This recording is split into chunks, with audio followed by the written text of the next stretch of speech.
for a chance is fair. We ask for a chance is fair. Chance to equal our stripes. Chance to equal our stripes. Chance to do it there. Chance to do it there. We should win. We should win. Let it be by the code. Let it be by the code. Faith and honor held high. Faith and honor held high. We should lose. We should lose. Stand by the road. Stand by the road. Cheers, the winners go by. Cheers, the winners go by. Day by day. Day by day. We get better and better. We get better and better. So we can't beat beat. We can't beat beat. Boom, beat, beat. Boom, beat. It's game time. It's game time. Colors painted. It's game time. It's game time. I don't know about your squad, but it ain't 1-8 Joe with mine. Put your knuckles up. Get in the game. Better watch where you step like in your lane. It's game time. It's game time. It's game time. It's game time. It's game time. 4th and 1 on the goal line. I'm here first, over the top like a spring dive. Trox K2, got the whole crowd live. First place, always on top like a high five. Yeah, part the squad like Moses. The crew looking weak, we up on them like a post. My team is so raw, we sit them down like a hostess. We know we gon' win, let's see who comes the closest. Let's go right now! Right now! Right now! 1, 2, 3, like that! Second place, I ain't gon' keep a silver medal. Just my way up to the top. When I reach it, I ain't gon' settle. Just gon' keep on getting better. Heavy footed on the pedal. Far Barbie on these boys on a whole nother level. Hey, it's game time. It's game time. Colors painted on, watch the star on the show shine. It's game time. It's game time. I don't know about your squad, but it ain't 1-8 Joe with mine. Put your knuckles up. Get in the game. Better watch where you step like in your lane. It's game time. It's game time. It's game time. It's game time. It's game time. We about to get this thing live. I'm ready to explode like a Pakistan landmine. I'm with my troops. Ayy, we locking up. Work hard to lose. Put it on my soul. Coming with my pride and I'm what to see. Side your team up like a beam to a cup of tea. Fighting to my last breath. Push it to my muscle bleed. Talk the F and attitude. Now tell me who wanna talk with me. Talk with me. Yeah, I hear you talking about talking. It's time for walking. Hitman assassin about the net and when you're broken. Hand up on the field, you in my sights and I'm stalking. Lay him down the blood, tell the ref to start talking. It's game time. It's game time. Colors painted on, watch the star on the show shine. It's game time. It's game time. I don't know about your squad, but it ain't 1-8 Joe with mine. Put your knuckles up. Get in the game. Better watch where you step like in your lane. It's game time. It's game time. It's game time. It's game time.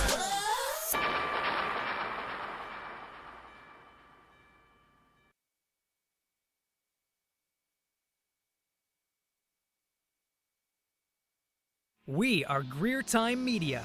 We offer an array of video production services for corporate, commercial, and entertainment clients within the Tri-County area. We nurture our clients' initial idea through all the stages of development and production to final delivery. Greer Time Media Management Team has a world class of experts in the videography industry. This enables us to provide a number of premium production services, including sport highlights, Sweet 15s and 16s, weddings, live event coverage, community news, exhibitions, and any other special event that wants to be captured. If you've got a product to launch, an image to build, a vision to share, or a story to tell, give us a call or visit our website today.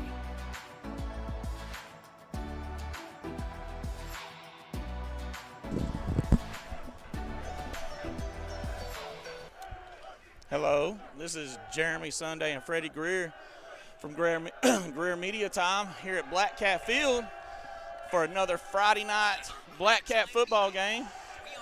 We want to thank all y'all out there listening in. We have a huge one here tonight for the district.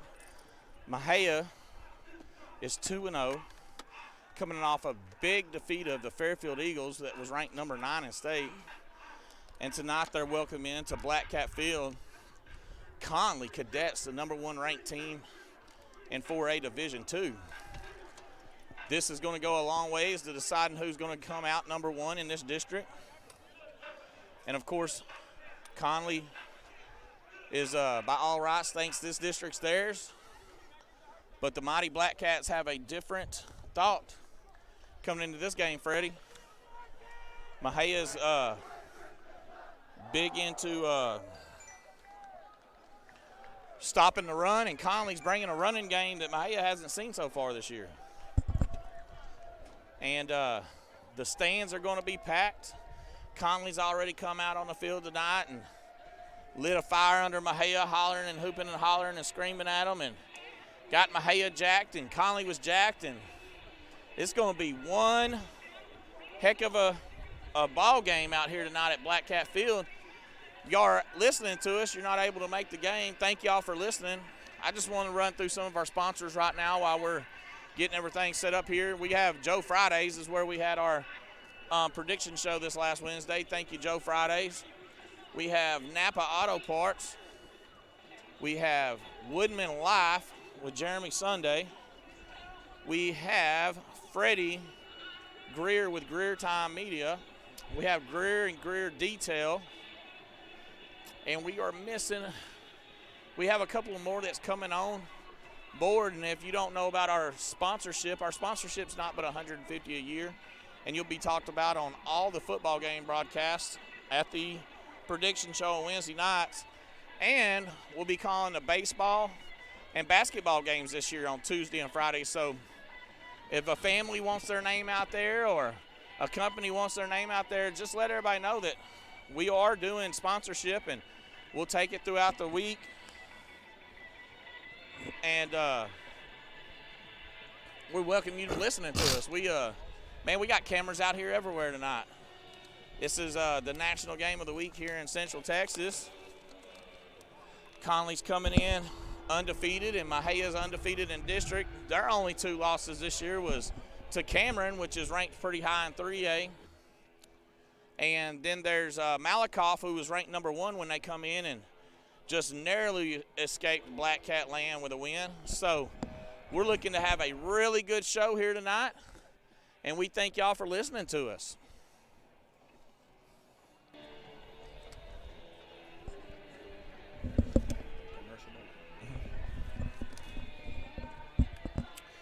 With the Reds shining tonight, the lights are on. It's nice football weather. We're going to go to a commercial break, and we'll be right back. Thank y'all for listening to Blackcat Football in Blackcat Land.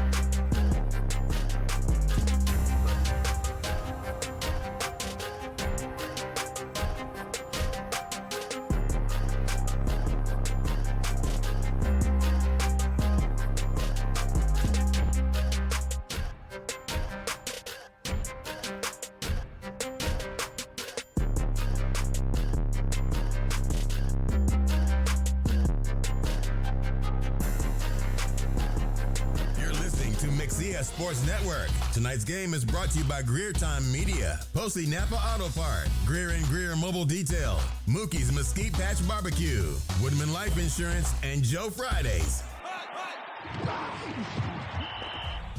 You're listening to Black Cat Football and Greer Time Media. Let's take it to the booth with your host, Freddie Greer Sr.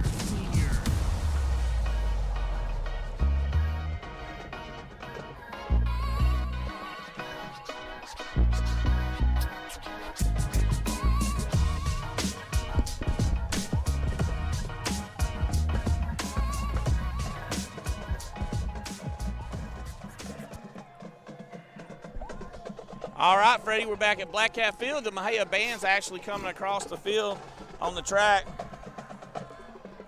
It's going to be a good night tonight.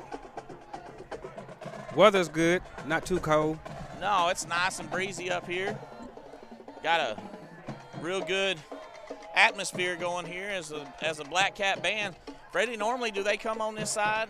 I don't remember them coming. No, me neither. On this side. That's how important of a ball game this is. We got the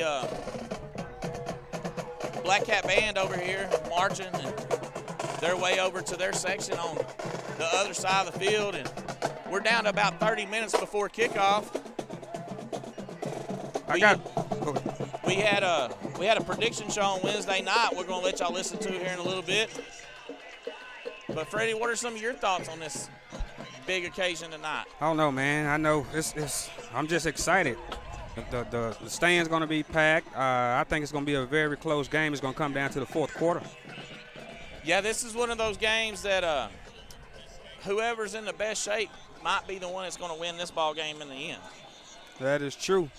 I was going over today at the recap of last week's game with the I was looking today, and I thought about we played Madisonville. We beat Madisonville with 37-35. Yes. Then we turned around and beat Fairfield 37-10.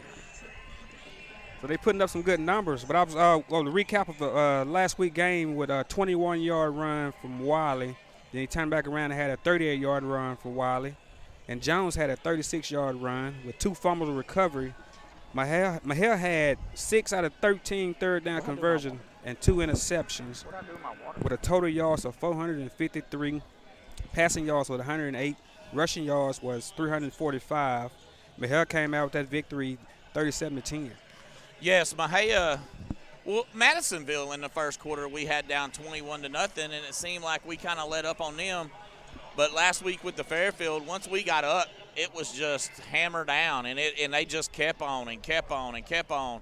Fairfield come out, and I think Fairfield thought they were going to be able to run the ball up the middle on the Blackcats, and there hasn't been a team this year that has consistently run the ball up the middle on Mahia. They might pop 1 or 2 big plays a game, but they have not consistently run the ball on this Blackcat defense. Yeah, that is true. Another thing for tonight's game, my prediction is we don't need too many penalties. You know, I watch a lot of football, and it seems like every year we're getting to where we're seeing more and more and more penalties. And I know safety is a big cause for probably getting more and more penalties thrown, but from the NFL down to college, down here to high school, and even watching JV last night, it just seems that the umpires cannot let the players play anymore. They want to have a hand in something. And yes, there is times where we need them to step in there and stop a skirmish or something. But when you throw a flag from 40 to 50 yards away from the play just to throw a flag, it's getting to where they need to tell these refs to put your flags in your pockets, and if it doesn't change the play of the game, then let it go. Yeah. Hope it'll be a lot less than that tonight. Because there's quite a bit, like you say, it was quite a bit of flags thrown yesterday. I mean, it's not even fun to watch a game when you go 5, 6, 7 plays in a row where there's a flag and you got an umpire telling you, holding. Well, you know what? Here's the problem. There's holding on every play in football. Yeah, it's holding on every play. But if it's not affecting the play and it doesn't happen right in front of, let it go and let the boys play and decide the game. Quit trying to be part of a game that you're just chosen to be there to guide it. An official's there to guide a game, not be part of the game. That is true. And last night we had 6 plays in a row where we either had holding, and it wasn't one-sided, but it was either holding or blocking the back. And, I mean, it was plays that were 1 or 2 yards run up into the middle where there's really no chance of anything, but we got somebody throwing a flag on a 2-yard run. Or, I mean, come on, guys, it's a 2-yard run. Let's play ball. The people don't pay gate fees to come in to a stadium to watch an official throw a yellow flag. So, I mean, I don't know if that comes from your head officiating, but it seems like the more penalties you have in the NFL, the more you're going to have in college and the more you're going to have in high school. And I think they just need to get back to letting the boys play and quit nitpicking every rule there is. Yeah. What do you think when it comes down to playoffs? Think it's going to be a little bit tight then? Well, the difference between now and the playoffs is when you do get into the playoffs, it's some better teams than what you have some teams playing now that's not going to go to playoffs, and they're getting beat and maybe they're down or something and they just get a little out of sequence. But in the playoffs, you have some better teams, and if you go into winning the playoffs games and you have a team that has 10, 11, 12 penalties, man, this is the best of the best. Guys, let the boys play and you sit out there and keep them from fighting each other. Yep, you're exactly right. So on another note, what do you think who's going to be our key players tonight? Well, from watching all year long, Mejia's got about 3 or 4 different guys that can have a great game at any time. It starts with who's under center. You have Jaden Proctor underneath center that is electrifying in open space. He gets sometimes to where he gets to go in backwards instead of forwards, but last week he played a phenomenal game, and he threw the ball up, and Trey Holman is the wide receiver that we're looking to go catch the ball and take off, and that's what he did last night. But then we got 2 running backs that can spell each other being there at the same time, and that's Trey Jones and Wiley. And them 2 kids, Trey Jones isn't as much of an explosive down the field. He's getting you 12, 15, 20 yards on a run, and last week he broke one for 37. But Wiley is the one that if he gets any, I don't care where you're at on the field, if he gets any kind of hole, he's going to take it to the house. He's your explosion. So with them 4 right there, if we could get a wide receiver going, Evan Harrison stepped up last week. Yeah, he did. If we could get a couple of wide receivers going with our run game and our quarterback, there's no telling what Mexia can do. They might put up 45 or 50 a game. It's true. That is true. And this game right here is really, to me, is a lot bigger for Mexia than it is Connally for two reasons. First of all, you're playing at home. And the second reason is Connally's 3-0 in district. Mejia's 2-0. So if you can pull this out and you become 3-0 and you put Connally at 3-1, now that's going to put a little pressure on the other teams below you that say, hey, we got 2 teams 3-0, and the rest of them are still behind us, so they're going, hey, we got to play, and that puts pressure on them. And when they come in and they just have to have it, that's usually when people, I don't want to use the word choke, but that's when they get uptight and they don't play as well because they think they have to come in and play the perfect game. Yeah, that is true. Well, I guess we're going to take a 30-second commercial, and we'll be right. We're at Black Cat Field on Friday Night Football, Black Cat style.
to Mexia Sports Network. Tonight's game is brought to you by Greer Time Media, Posey Napa Auto Park, Greer and Greer Mobile Detail, Mookie's Mesquite Patch Barbecue, Woodman Life Insurance, and Joe Fridays.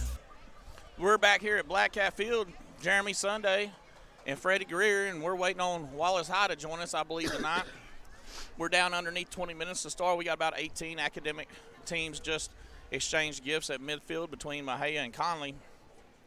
The officials just walked out, and that's what we were talking about before break. And looks like we have 5 good ones out here, and we got 2 good ball teams, so hopefully the teams will be able to decide who wins and loses tonight, Freddie. Yes, sir. You were right about that. Well, it's Connally slowly but surely filling up, but as you can look back, they're parking way back, almost back up in the McBay parking lot, so they have a steady stream of fans coming in, and I'm sure being a number 1 team in the state, they have a huge following. Yeah, they do. And then Mexia, which is, I've noticed this year, they have a lot of late entries coming in as well, but Freddie, they're getting the Cat up, and they got the Connally Cadet up, and the night is just beautiful. Beautiful night. It's not too windy. Great night for football. No doubt. I mean, you just cannot pick a better night. I actually brought my heavy coat in case it got cool, but now the winds died down on us, and the sun's going down. Beautiful sunset here at Blackcat Field to the west of us. A little orange glow is over the trees, and we have our water tower in the background. It's just an awesome night to play football here, and it's really special to have the number 1 team in the state coming in to play you at home. Yeah. Yeah, I like, had a nice looking field yesterday over there in Connally. They did. Connally has a really good facility over there, and our freshman team didn't fare too well, but our JV team played probably the best game I've seen the JV play all year long. Yeah. And Freddie, I'm going to tell you, Connally has got some big boys. I thought Fairfield was big. Oh, the quarterback. Yes. I mean, looked like he was some off of the Madden where he was created. Yes, big kid. And Connolly's got just as big a guys, if not maybe bigger. Yeah. As we see everybody piling in here to Blackcat Field, look over there on the home side, and you see a lot of pink for Breast Cancer Awareness Month, and that's just something we've gotten used to in our society. Is in October there's a lot of pink running around. Yeah, a lot of pink. Lots of blue here in front of us as the officials are checking everyone's footballs tonight, making sure they got enough air in them. They don't need a what was the football gate? Tom Brady. Tom Brady. Had the football's not aired up enough. Yeah. Just to think about this here, you got one of your Mexia High School's alumni that's coaching with Connally. Well, actually, we have 2. Well, actually, yeah, we have 2. We have Kendrick Johnson and Trey Craig are decked out in blue this evening for the Connally Cadets. Is Trey here? Trey is here. I seen him out on the field earlier. And we just are waiting the arrival of both teams, as Connally looks like they're getting about ready to leave their facility down in the weight room. And they got the Cat finally up for the Blackcats, so it's just a matter of time before we have some football going here at Blackcat Field. Yeah, I wonder what's going on down there in goat territory. That's going to be, I don't know. I think Grandview just scored. Yeah, that's, man. I think when Grandview pulled into Groesback, the scoreboard said 40-0. 40-0. That's going to be – let's hope Groesback can pull off an upset. That's true. Anything is possible. Anybody can be beat on a good day. No doubt.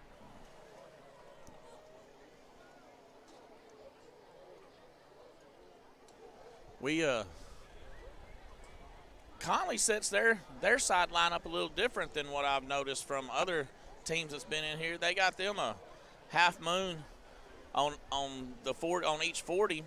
Yeah, I noticed that. And I guess that's probably where the coaches bring them in to talk to them after they come off the field. They can get them around and talk to everybody in a circle. Want to be nice and comfortable.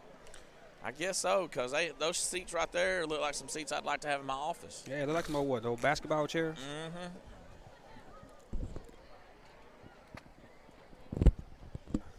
As we do have a special guest joining us tonight, my baby girl, Jaden Sunday, was able to come to the game with me tonight. She wanted to come up here and hang out with her daddy. Oh, yeah. Jaden, what's your aspects on this game? Who do you think's going to win? Mahaya's going to win, and Jaden, she's picking Mahaya. She goes to school at Hallsburg, and every other Friday night she's been coming with her daddy. Well, this Friday night she said, Daddy, I want to go to the game with you. Oh, yeah. I think she wants to be up here and listen to me talk. That'll work. That will work. So are we going to have Wallace with us tonight? Have you been able to talk to him? I haven't heard from him. I guess he'll be calling her. Charlotte be coming.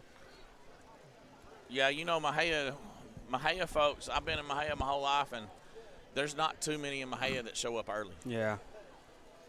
That's kind of like my brother. He tell me he's going to be here at 9 o'clock. It's 11 o'clock when he get there. And then wondering why you're asleep, huh? Yeah. And I take it that's Roderick we're talking about? That's Roderick we're talking about.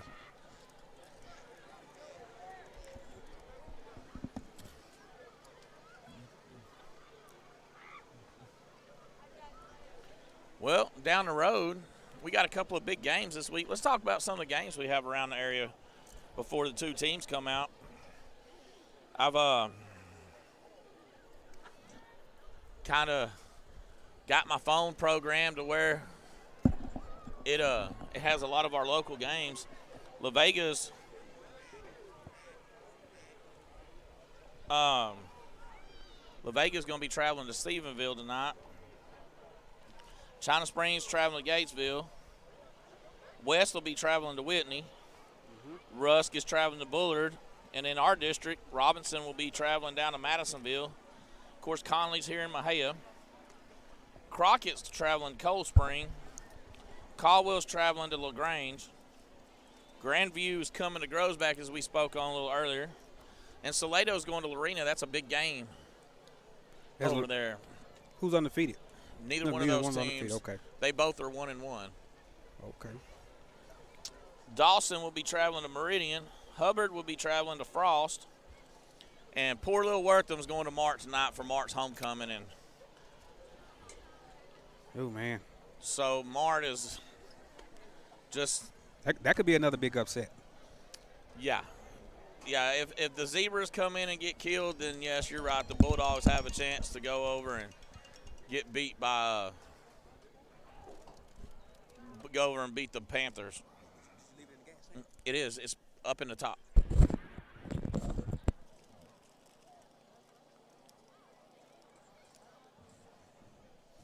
Well, I guess we can go to another quick. We're going to go to a commercial break, and it'll be about time for the teams to come back on. Like we said, it's Black Cat football at Black Cat Land. Sunday and Greer will be back in moments.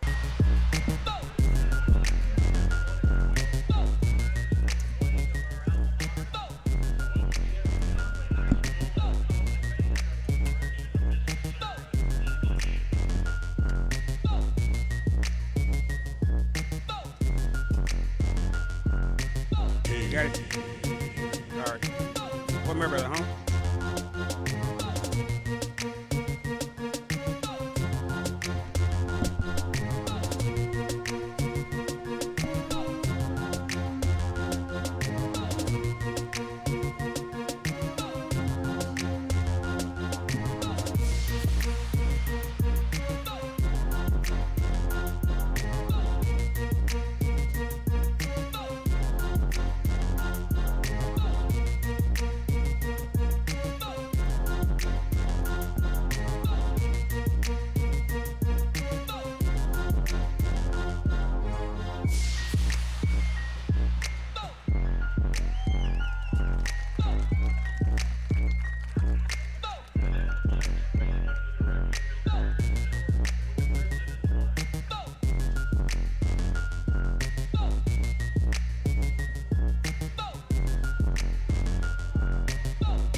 Today's game brought to you by Eagle Auto Parts, located on Main Street. For more information, visit eagleauto.com. Today's game brought to you by Eagle Auto Parts, located on Main Street. For more information, visit eagleauto.com. Today's game brought to you by Eagle.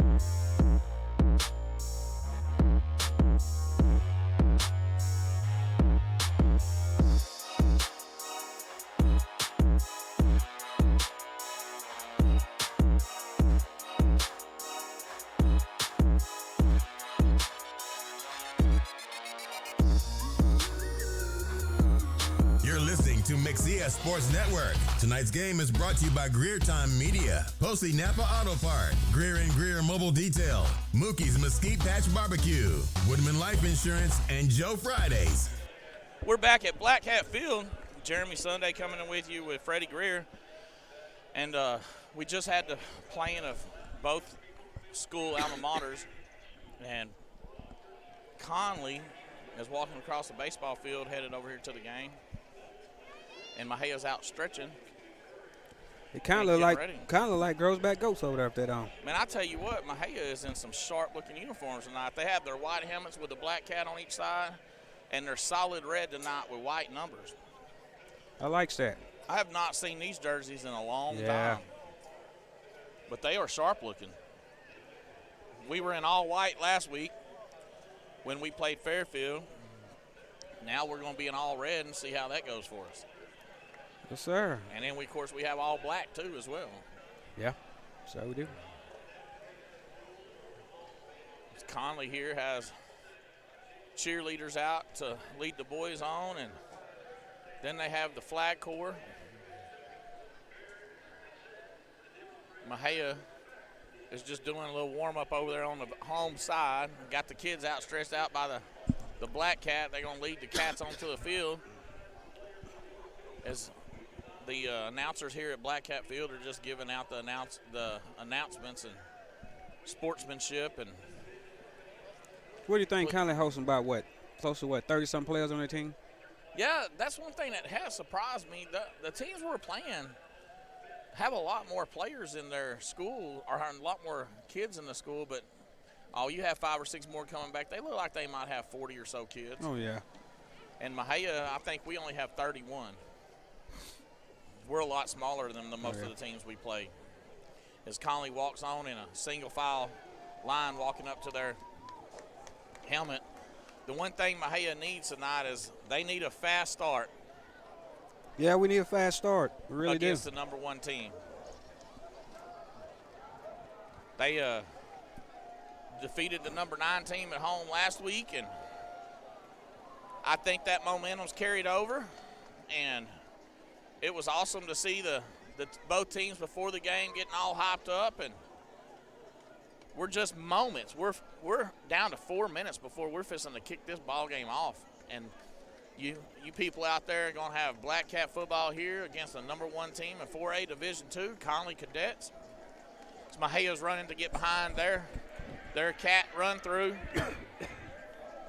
So both teams look ready to play some ball. It's almost that time. 4 minutes left on the clock.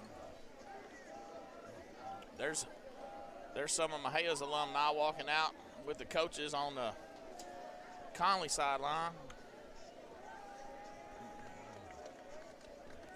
As it looks like Connally's fixing to get ready to go ahead and come on through their helmet.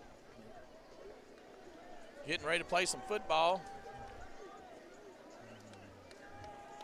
We got the Blackcats huddling up, and here comes the Connally Cadets, number 1 team in the 4A Division II, as they come out and their fans are ringing bells and clapping for them, and they're the number 1 team in 4A Division II and have come over here from Waco, and they're on Blackcat Field right now, running down into the end zone that says Mexia.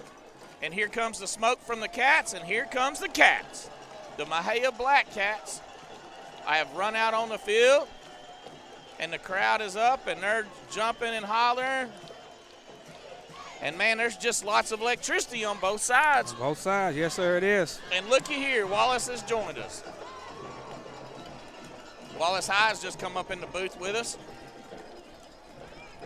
as both teams are getting on the sideline, getting ready for the national anthem. Well, Wallace, it's good of you to join us. Yeah, sorry about being late. Hey, that's Black Cat time around here. That's what I told everybody. Yeah, trying to make sure everything was squared away and checking on my young one that's over there. So, And nothing wrong with that. I actually told Freddie earlier, we had told the crowd that I brought my 10-year-old with us tonight. She come and joined, and she gave her predictions a while ago.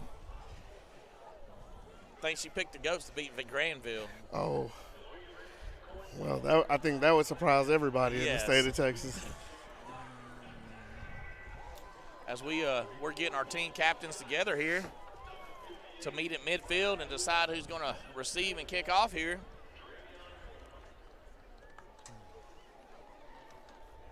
Looks like the captains for the Blackcats tonight are 44, Dawson Scott. Trying to look all the way across the field. I was 32. told by many people this week to get with you and let you know it's Dawson Scott, not Dalton. You know, and I don't know why people said that. I'm not sure if it's just my accent or what, but I know that his name is Dawson. I've known him since he was a really young man, and I think maybe everybody was just catching that little extra country twang I have every now and then. I got ridiculed for my Hubbard comment as well. So.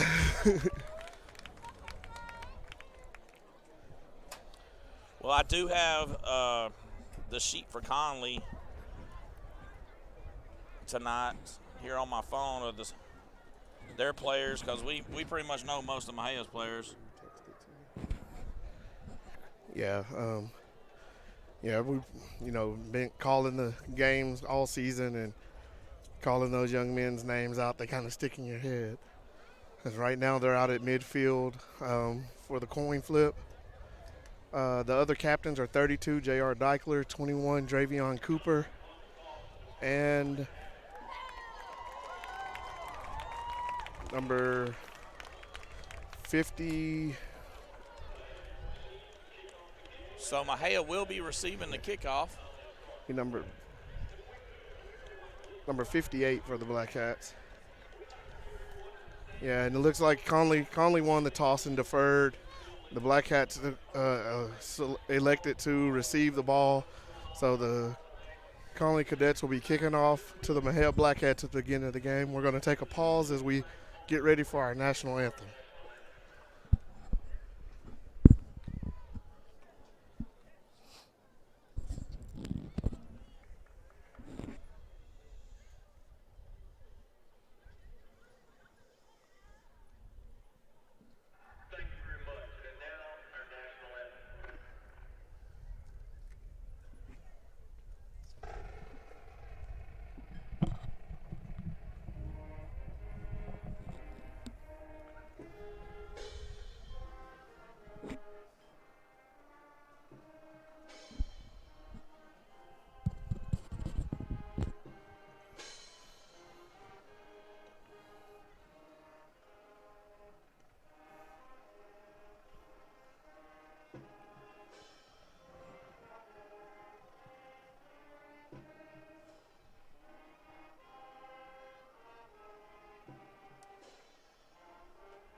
there's your national anthem, and both sides got lots of electricity on them. And Wallace, we've been talking all night long about Connally being the #1 team in Division 4A, Division 2, coming into Mexia. Yeah, and coming up late, I actually got to walk out as the teams were coming out of the dressing rooms heading to the tunnels, and both teams sound like they were fired up for the game. There was a lot of excitement, a lot of electricity, a lot of enthusiasm down there on those sidelines.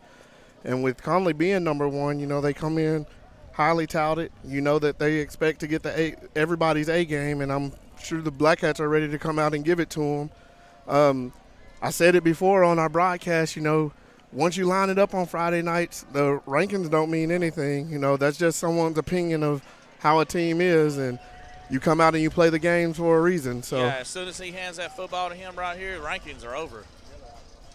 Yeah, I just seen Miller.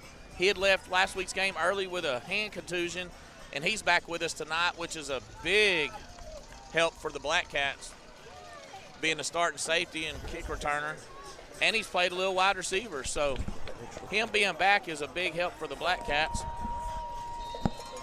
As we line up here, Connally will be kicking off to Mexia in white with blue. Mexia all red with white helmets. And we're kicking from left to right here. It's going to be a low line drive kick taken by Jones. As he runs up the middle, he breaks one tackle, and he's going to get out to about the 33-yard line. It's a good return for Jones. Got a return of about 10, 12 yards on that and brought it out. So Mahel's out with pretty decent field position out at their own 33-yard line.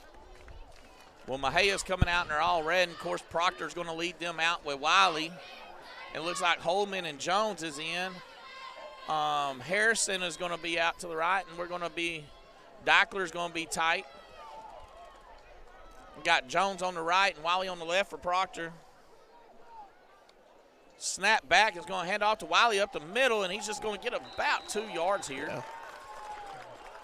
Yeah. And you got to expect Connally's done their homework on the Blackcats just as Mejia's done their homework on the Cadets, and you know that they're going to get a good steady dose of number 5. And that time he was able to get through there and get his helmet and shoulder pads down below some defenders and slide in for a couple yards.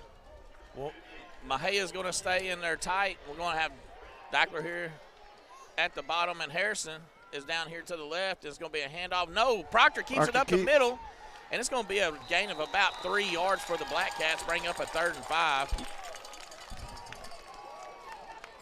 Another good play fake by Proctor there. Yeah, he's done a really good job these last couple games selling his handoffs, and he done it again on that play.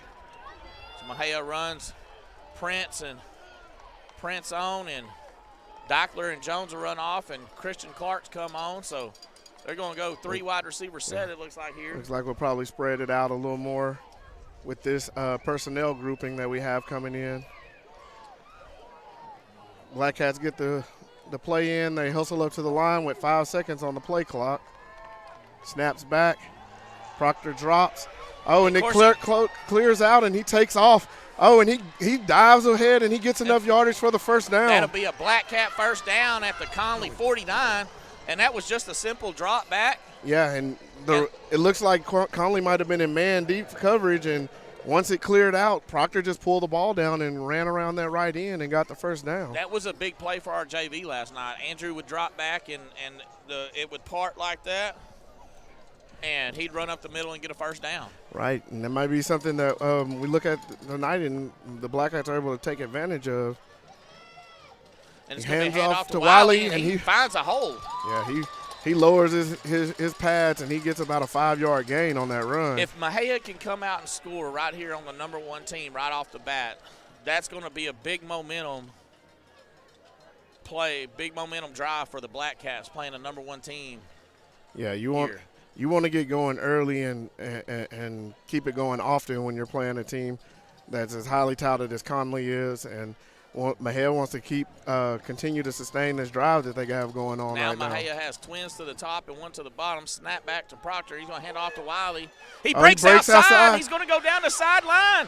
And he's going to be out about the 23-yard line. He rumbled for about a 15-yard gain on that play. And, he simply just ran in there and used his hands and waited for his lineman to get a couple blocks, and he bounced it outside. And we got to see that speed that we've seen so often this year from Wiley.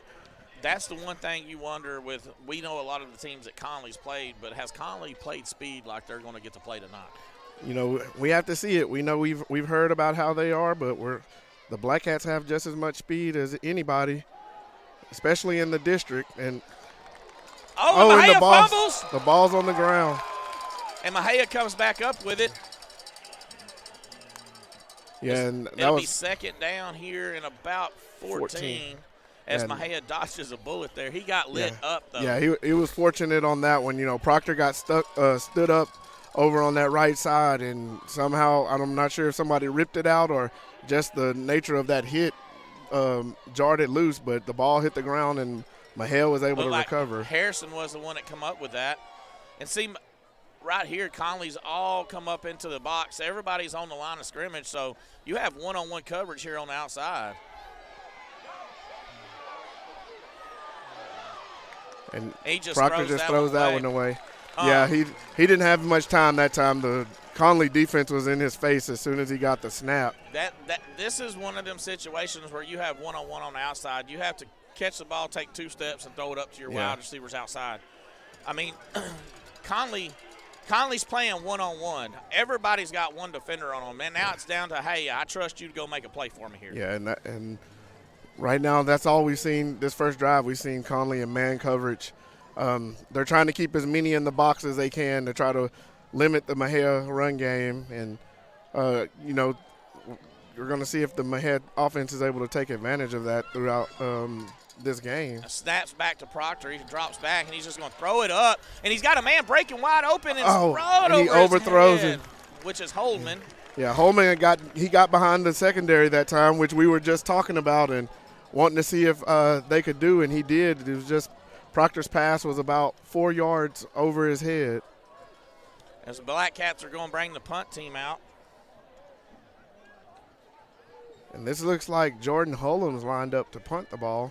Yeah, normally Prince is usually kicking banks for the Blackcats, but I guess with the short field position, they got Jordan in, and he's a left-punted kicker, and it's going to be a good Mexia Blackcat roll. And it rolls down to about the 9-yard line. So Connally will be taking their first possession over of the game on the 9-yard line.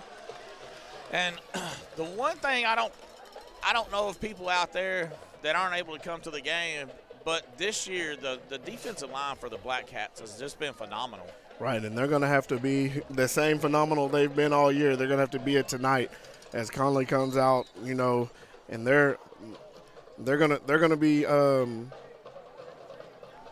bringing out one of the top backs in the state of Texas, and the Blackcat defense is going to have to step up to the task, which we know they can. Snap back. It's just a little wildcat run up the middle, and he's going to gain about 4 yards, maybe 5. That time they just ran power with the quarterback, and I think they're going to try to test and see if they can overpower the Mexia defensive line. And that's Turner is the starting quarterback for the Cadets with Sunday in the backfield with him. And they're just lining up again in the Wildcat here as the Blackcats have lined up, and he drops back. He looks to pass, and the Blackcat defense is there, and he throws the ball away. That was great pursuit and great discipline by the Blackcat defense on that play of staying at home, as it looked like they were going to run that same quarterback power, and he turned his shoulders and looked to try to throw it out to the flats. Well, they tried doing a slip route right here with their inside receiver. They faked the bubble screen as one went up the field, but the Blackcats stayed with it and didn't jump it. So, and before it was over with, then they had pursuit in the backfield, so he just threw the ball out of bounds to live another day. It's going to be a snap back to Turner, and he's going to hand it off to Sunday. And he's going to have enough for the first down here. Yeah, he's brought down by a host of Blackcats, and it's a little chippy out there already. And you expect for some emotions and some and some of that to flare with the magnitude of this game. You know, the hype that it's had all week, the fact that both teams are undefeated in district and playing for sole possession of the district lead. Well, Mexia right here is just letting them know, hey, you're not coming into my house and just punk me. That's pretty much what – a lot of pushing going on from both teams, and Mexia is just not going to back down to it. Right. He's got Sunday wrapped up in the backfield. Right, and he was brought down quick, and that was Big Dawson Scott, you know, out on that edge, holding the edge and getting his arms wrapped around him and just dragging him down before he could get back. Oh, it looks like he may have gotten right back to the line of scrimmage. So we're going to bring up a second down long 9 here for the Connally Cadets as they line up with a man on each side and an up back and Sunday in the backfield with Turner. Do a little bit of motion here. Snap back going to go to Turner.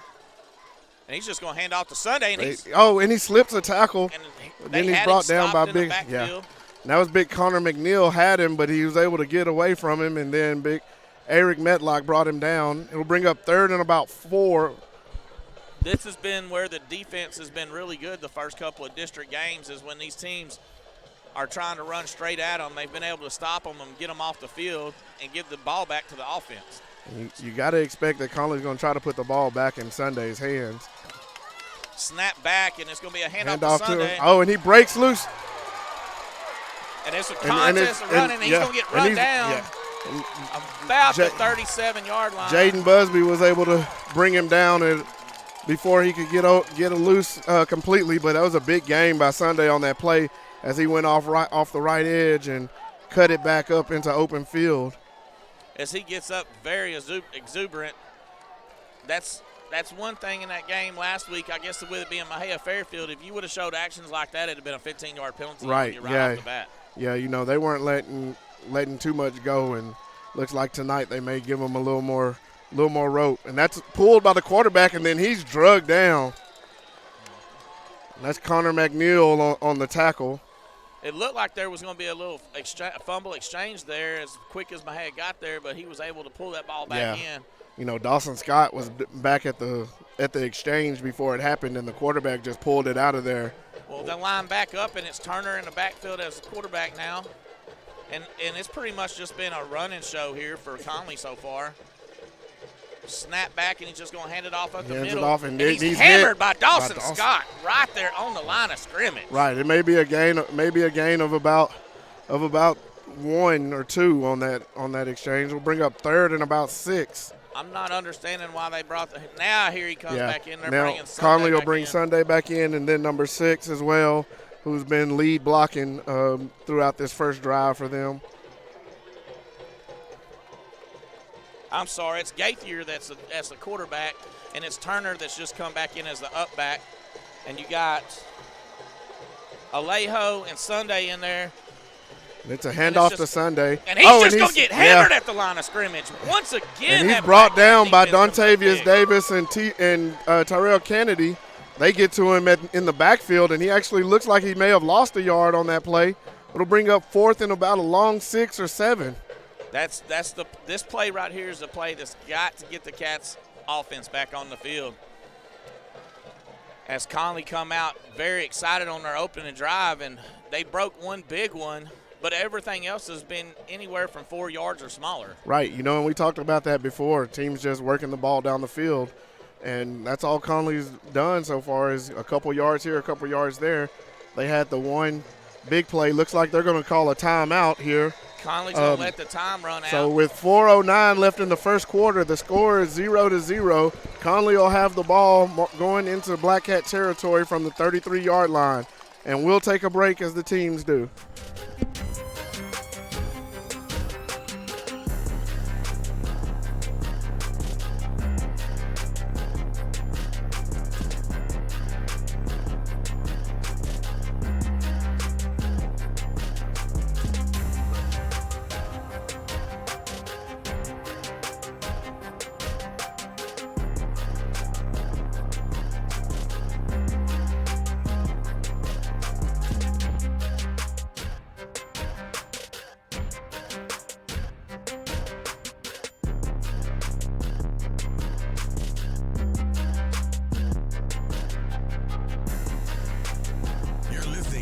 Mexia Sports Network. Tonight's game is brought to you by Greer Time Media, Posey Napa Auto Part, Greer and Greer Mobile Detail, Mookie's Mesquite Patch Barbecue, Woodman Life Insurance, and Joe.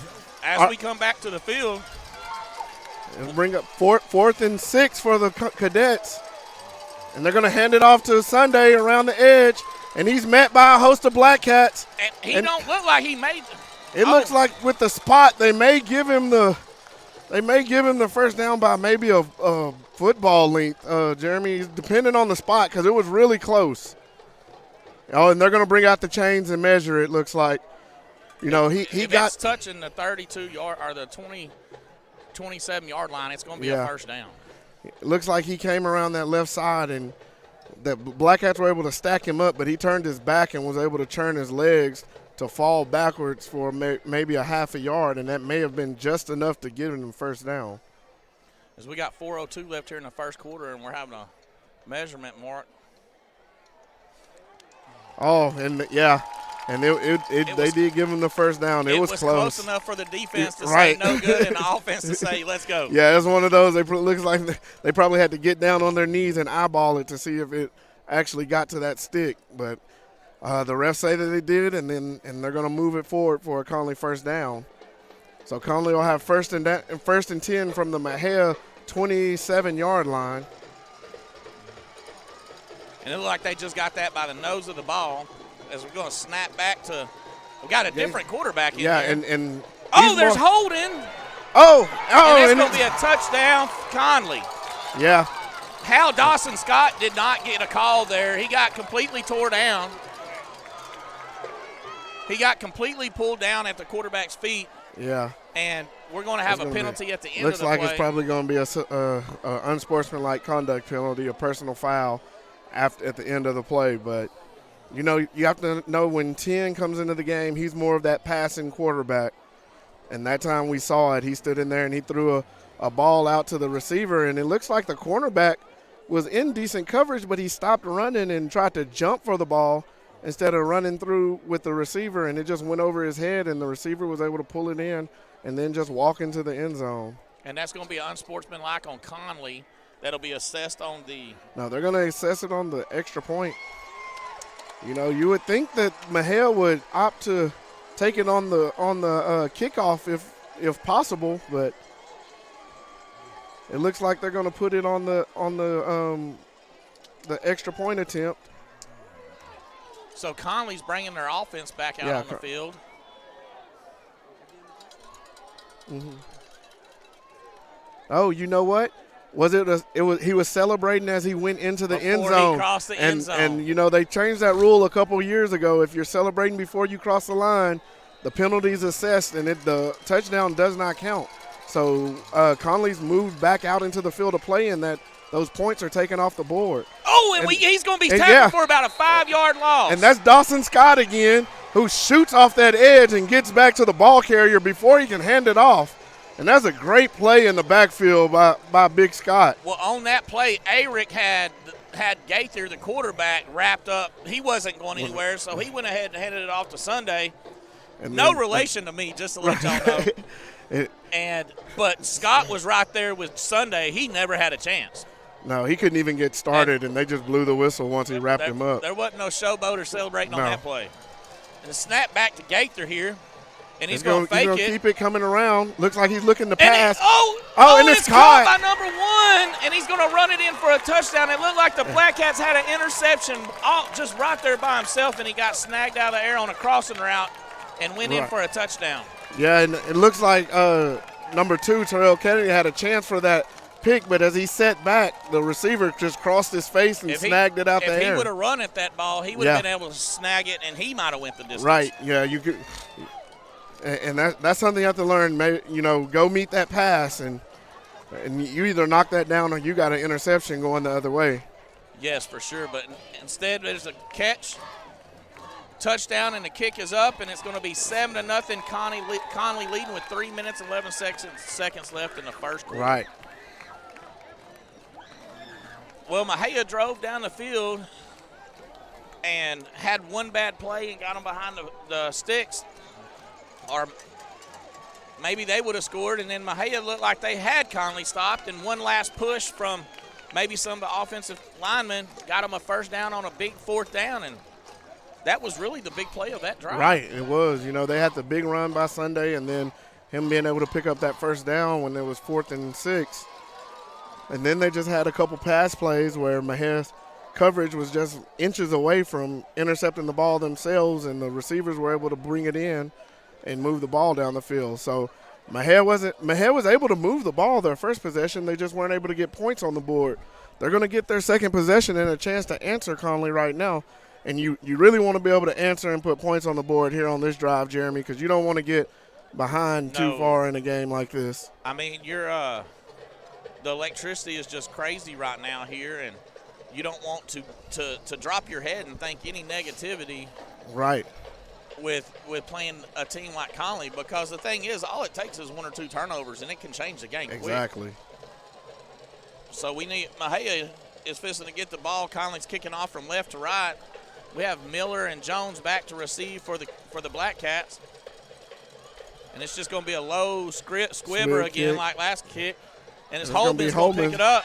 And he busted the line, and he's going to be out to about the 43-yard line. So Mexia start with really good field position this time as they're at about the 40. Looks like they're going to mark it about the 42. But, you know, that little squib kick, it looks like Mexia made an adjustment. They moved Holman up to that row back there, so he's actually fielding that ball and returning, and he's one of the better return men for Mexia, and he was able to get some yards back and get good starting position. As Mexia trots back onto the field, we'll have Proctor and Wiley in the backfield, trips to the top, single receiver down at the bottom, snap. Wiley busts up the middle. He's out to the right. He gets outside. He's going to go across the 40, and down he gets to the good 30, blocks, down to the 20. and it's a foot race. 20, and 10, I don't think no one's going to catch him. And it's a touchdown. Blackcats. No flags on the field, and in one play, Mexia has answered Connally's drive. You know, and we talked about it. You know, he was able to get up there, and he ran with his shoulders down. He bounced off one tackler and took it out to the right side, and it's a foot race. And, you know, we talked about the speed from both teams, but there wasn't anybody on that field that was going to catch Wiley on that run. And Mexia's in their swinging gate here. Connally's looking a little confused. They snap it. The ball's on the ground.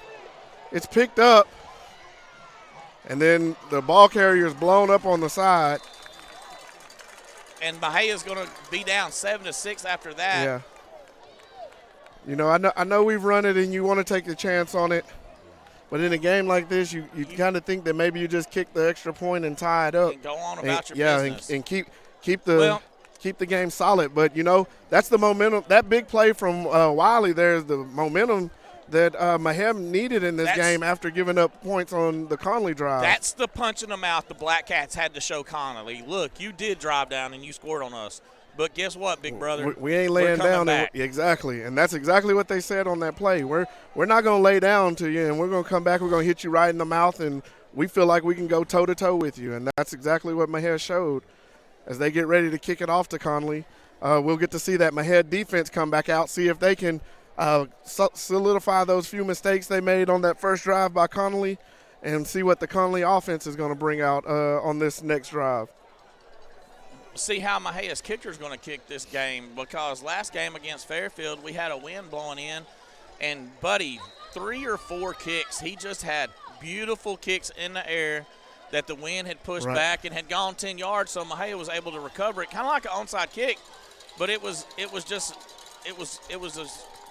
thing of beauty to watch. Right, and we get that high bell ringing kick that hits the ground right there, and you know, and that was. Jaleel Wright was right there when that ball hit, and it looks like he had a chance to maybe get it, but Connally was able to fall on it and down it at about the 30-yard line. You know, and we were talking about that. It's not as windy tonight as it was last week, but we're gonna see what Mexia's gonna do in the kicking game. Looks like Connally's put more athletes up on that front row to try to combat some of those onside kicks. Well, a name that we're going to have to start hearing that we haven't heard a whole lot is Arick. Arick's been in there, but he hasn't been on the tackle. Yeah, and I want to say it, but it looks like they're trying to run everything outside right now, and so it's eliminating him. But the ends are playing a good game. Yeah, Dawson Scott's been on point so far tonight.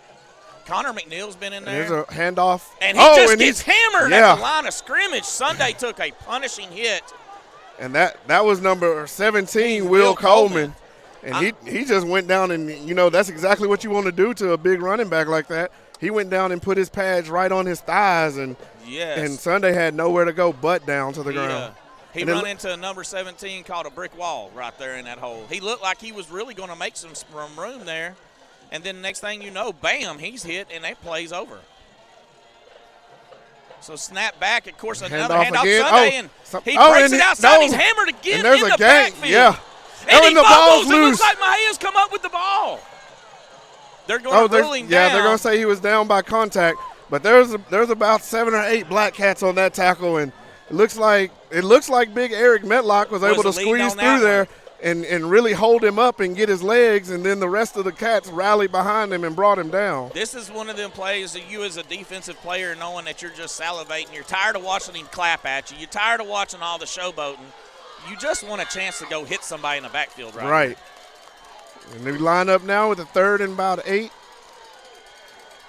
Connally sends a man in motion. It's going to be a snap back to Gaithers playing quarterback. And he keeps it and rolls around. He's going to try to throw it out. Oh, and he completes the pass to the 40-yard line. And now number 5 for Connally caught that. And that will be. That's enough for Connally first down. Forward with the catch there. As Connally's coming back up to the line of scrimmage with a 1st and 10 at their own 41-yard line. With Gaither and Sunday in the backfield. Snap back. It's going to be a handoff to Sunday. And he's going to be. Oh, he's strung. Oh, he cuts up. And he's hit hard. And then he's brought down by gain of he run about 20 yards for 4 yards there. Yeah, he did, you know, and the Blackcats were able to string it out, you know, and they're like we said at the beginning, it's a chippy game, and they're flying to the ball. Sunday's a big back, and it's taking him everything he's got to get away from some of them, and then the rest of the Blackcats get there to bring him down. As we got twins to the top and one to the bottom with Gaither in the backfield with Sunday. Snap back to Gaither. He's just going to hand it to Sunday up the middle. And he's hammered. And they're holding him. And they bring him down, and it's going to bring up a 3rd down and about 4 again. Yeah. You know, and it looks like Connally's, they're really just trying to give it to Sunday, let him run forward, and the Blackcat defense is saying, if you're going to run at us, we're going to hit you and bring you down. I mean, Sunday's taking some big shots right now. And I guess he just come off the field. Yeah, and they'll bring up 3rd down. They put in a smaller back. So you have to think the ball's going to be in Gaither's hand, or they're going to try to – and they're going to let the first quarter run out here. And as we go to the end of the quarter and both teams make their way to the sidelines, it's 7-6. Connally on top of Mexia right now as we end the first quarter. And we're going to take a timeout and let you hear from our sponsors as the teams head to their sidelines to talk it over. Be back at Blackcat Field in moments.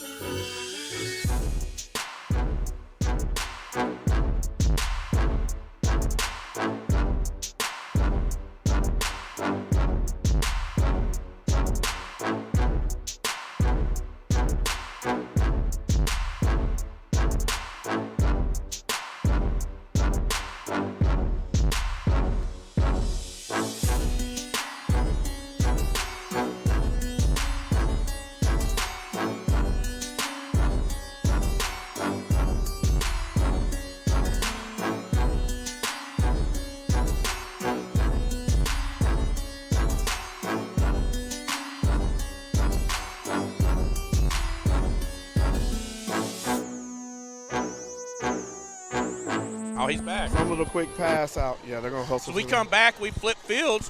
Didn't have far to go because we're on the 47-yard line. And Mejia's going to line up in the swinging gate. Connally lines up in the swinging gate, and they just run power with their quarterback around the edge. And he's going to have enough for the first down. You know, and they got into a formation that Mejia usually runs themselves, and he gets up to the Mexia 45 on that run and moves the chains. Now we change. Well, I say we change quarterbacks. So Gaither is going to be in the backfield with a new quarterback, number 10, That's Alejo. Who threw that pass earlier, and he's just He going to hands it off to Sunday. And they're going to hit him with about a 4-yard gain there for Sunday as he slipped as he was going down. He tried to cut back up into the middle and lost his footing as the Blackcat defenders were there to bring him down.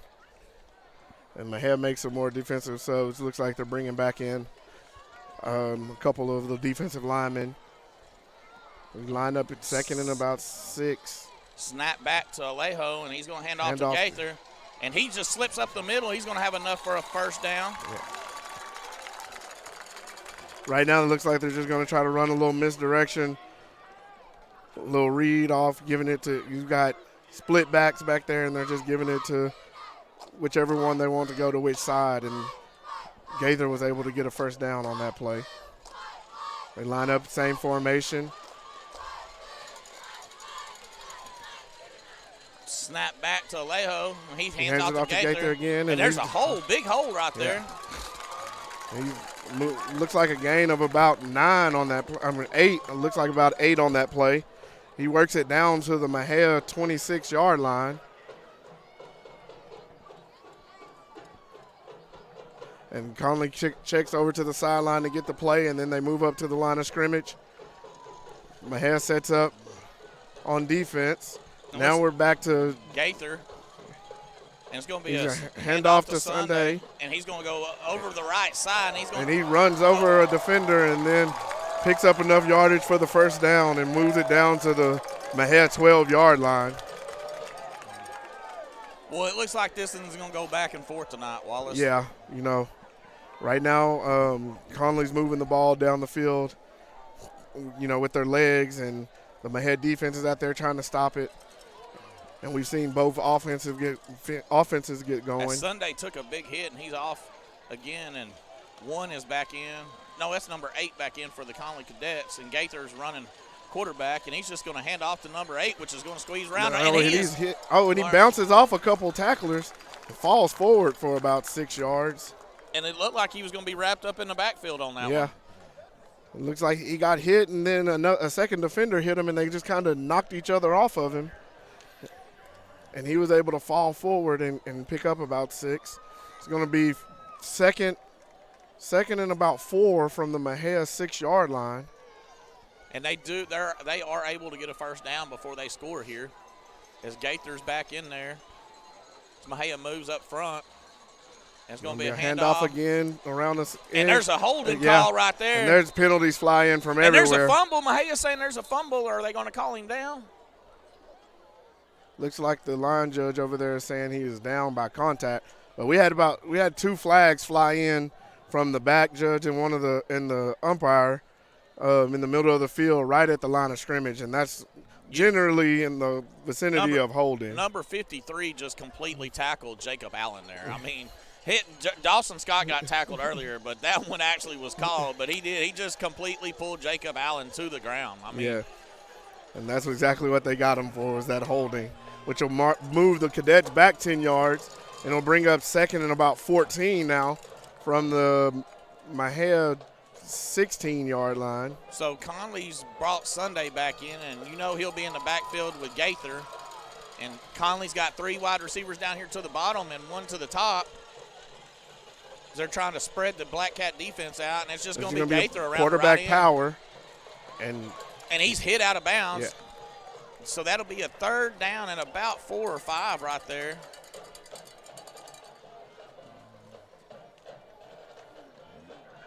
Yeah, and so now it's going to be looks like it's going to be a long 4, about 5, Jeremy.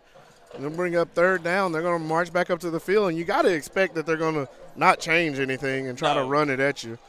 We're going to see if the Blackcat defense can step up and get a stop on this one. We need somebody in a hole right here is what we need. And it's just Gaither run up the middle, and he's moving around, and he's going to be tackled. Oh, he's tackled. It's going to bring up 4th down because he's short of the sticks. It'll bring up 4th and about a yard.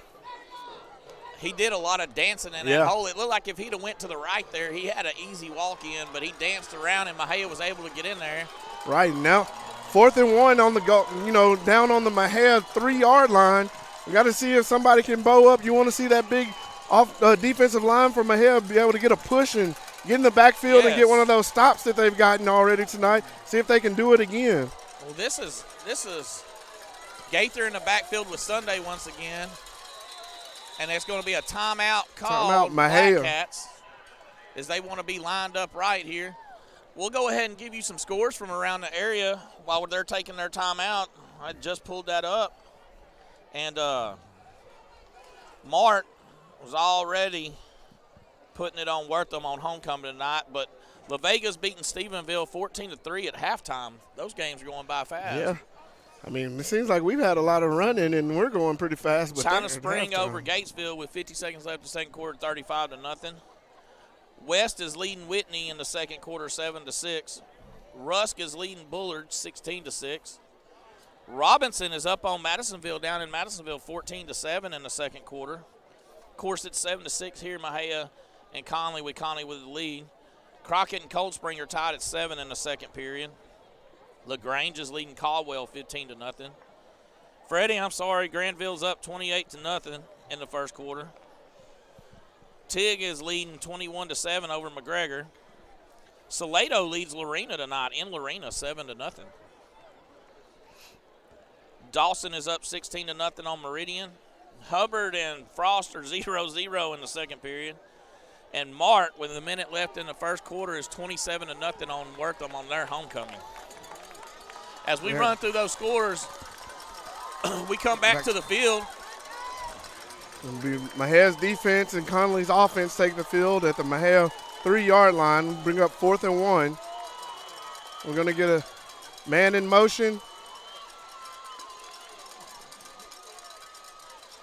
It's going to be a snap back to Gaither is going to be your quarterback. And he's just going to run quarterback power Touchdown, straight ahead for a Connally. touchdown. And we got some pushing and shoving going on.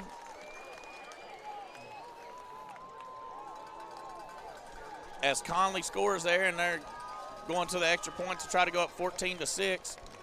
And that was just snap back, and I'm running over you right there. Yeah, and they just ran the ball down the field on that possession. So like we said before, you know, that Connally was able to put points on the board. They're going to go for this extra point attempt. And it's going to be up and good. And we're going to have an offsides Mexia. But with them making the extra point, they're Sure, probably they'll decline it. They'll take the points, and it'll be 14-6 with Connally on top of Mexia with 8:08 left in the second quarter. You know, I've been around football a long time, and I know we run a 4-3, or they're trying to run a 3-4. But on goal line, you've got to get 5 or 6 men, big men, right there on the line. And quit depending on your linebackers to get in the holes when all they're doing is bunching up and running over you. Yeah, you'd like to see some goal line personnel come in there and try to, especially when you've seen them run the ball, try to get in there and try to hold up that line of scrimmage. Take some of them safeties and out. Not get those holes that you get with some of the lesser man fronts on defense. But as we talk of that, the teams are taking the field again. Connally gets ready to kick the ball to Mexia. They'll be kicking from right to left. Looks like we have Trey Jones and Lamarian Miller back to receive the kick as usual. And Connally will be kicking off right to left now. Right. We'll see. We've seen that squiv kick each time before. We'll see if they do something different or they try that again. No, another squiv. Yeah. And Evan Harrison gets it, and he's running sideways and backwards. And he's brought down about the 21-yard line. You know, that's a tough one because he's trying to field it going backwards, and he just catches it on a hop and his momentum keeps him going across the field. Yes. So Mexia will start out on their own 31 here. We got to have I'm not going to say we have to score as quick as we did a while ago because we need to give our defense a little break. Yeah, you want to see them sustain a drive and get points on the board here. We've got to go down and get points here. So we come out with trips to the bottom and single coverage up top with Proctor and Wiley in the backfield, and it's just going to be a handoff to Wiley up the middle, and he bounces off, and he's going to gain of about 6 yards. You know, and he was a man away from breaking that one again. Looks like they found a little crease over here on the defense, and Wiley's being able to get yards as he runs the ball. You know, we talked about not wanting to score too quick, but you know, if you have a chance, you take those points and and you move ahead with it. But, you know, you would like to see. Well, the one thing with a long run right there, it would hurt the feelings of Connally's defense. Like, man, gosh, these guys, every time they touch it, they're scoring. However, you need to wear them down a little bit. Snap back to Proctor. He gives it to Wiley, and he just drives his feet, and that's going to be enough for a first down. I was wondering where they might get him market at. It looks like they're going to it looks like we moved it backwards from where it was initially spotted, but that's going to be close, and they're going to bring the chains out. You know, just looking from here, Jeremy, that far stick is right on the 41-yard line, and they have the nose of the ball right on the 41-yard line. So I think it's going to come down to whether they can stretch the chains far enough to get past the ball, or if that nose stays right at that stick. We're going to be a few inches short. Yeah, looks like we get the hook on the chain. Is going to be the difference in the first down right here. But surely here, you just line up and run right over them. Yeah, you got to get the ball and go straight ahead and get your first down, and then go with a new set of downs and try to move the ball down the field. Mexia looks to the sideline as they get the signals, and they come up to the line of scrimmage. We're going to have twins to the bottom, single receiver up top. Wiley and Proctor. Connally looks a little confused here for some reason. Snaps back. Wiley gets it, and he puts his head down, and he stretches the ball out to about the – they're not going to give him the stretch, but he stretched the ball out to about the 44. They're going to mark it at the 43, but that's enough for the first down. We got 6 minutes and 49 seconds left here in the second quarter of Blackcat football against Connally. Connally leading 14-6 with Mexia with the ball, looking to go down and score and answer the last drive for the Connally Cadets. We got twins to the bottom, one to the top, snap back to Proctor, and it's going to be a handoff. He hands off to Wiley. And he's tripped. You know, and that's just a defender dives out and is able to catch enough of his foot to get him down, or he may have been gone on that one. That might have been another long one for him. And we're going to get Wiley gets a breather, and Trey Jones comes in. It'll be the first time we see Trey Jones in the backfield tonight. The one thing about those two backs is there's not much of a drop-off. Wiley is more of a breakaway, but Jones, he'd pick up you 15, 20 easily in a heartbeat. He runs the ball hard as well. Snaps back to Proctor. He's surveying the field, and, he runs into he breaks loose. Up the middle. Oh, wow, it's enough for a first down. And it looked like he ran into a pile of defenders and was going to be taken down, but all of a sudden he just hopped back out of the pile and took off around the left edge and picked up enough for a first down. Where did that come from? You know, we talk about it every week. He's so elusive, and he's a playmaker that sometimes it's just instinctive. You run in there, and your mind and your body just takes control, and he was able to make a play out of nothing on that. So now we have a 1st and 10 at the Connally 45-yard line. Hand off to Jones, and he's going to be stopped about a 2-yard gain here. Yeah, and they wrapped him up, but he still put his head down. Even though the defender met him in the backfield, he was able to put his head down and get 2 yards out of it. Got really loud off of being able to stop Mexia for 2 yards there, I guess. Yeah, they're tired of seeing these 5- and 10-yard runs. So it'll be 2nd and 8 for the Blackcats as Wiley comes back in. We have trips down here to the bottom with Clark, Holman, and Harrison, and Prince Banks is up to him by himself up top. And we're going to pick up about a yard here on this one as Proctor dropped back to throw it and faked a pass out to the right, and it looked like if he would have thrown the bubble, there was nobody covering Wiley. Nobody going to catch Wiley. Yeah, there was no defender picked Wiley up on that bubble route. And I know all you could think is maybe it was a design quarterback run on that play for him not to dump it out there. Still, though, as a quarterback, when you see nobody go with your man, you've got to just put it in your playmaker's hands. I mean, because they were all on him, and it looks like Mexia's going to let their time run out. Yeah, they're going to wait and call a timeout. See what they're going to do on 3rd down, and that's exactly what they're going to do, and Mexia calls a timeout. With 4:11 left on the clock in the first half, Mexia trails Connally 14-6 when they're marching with the ball on the Connally 43-yard line. We're going to take a break.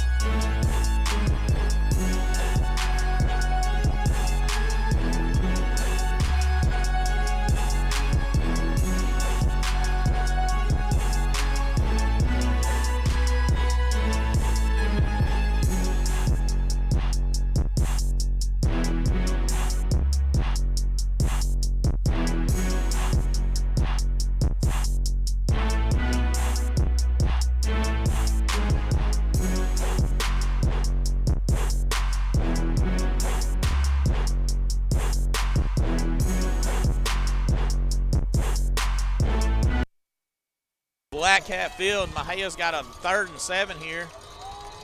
They hustle up to the field, and it looks like Connally's going to call a timeout. It looked like Mejia had put all their big hosses in there, and they were just going to try to run straight over somebody. Right, and Connally saw that, and they called a timeout in so that they could get it together. But we have another timeout. We're gonna take you back to another station identification moment as we wait for the teams to take the field again.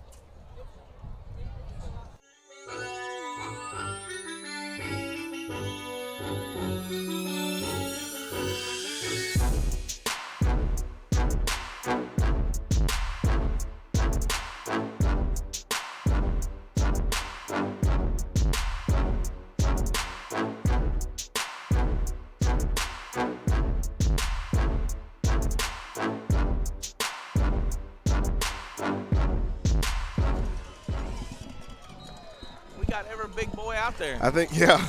Looks like they lined up all the linemen out on the field, and then they're going to spread out. Oh, and it's just a direct snap to Jarrell Wiley, and he's met in the hole, and he picks up about 2 or 3 yards, but it's going to bring up 4th and about 5. I would have run that with 4th and goal or 4th and 1, but I don't know about 4th and 7.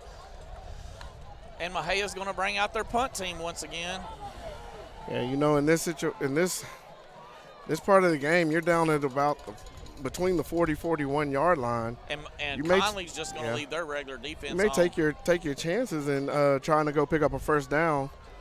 You're going to punt and hopefully try to pin them inside the 10-yard line on this.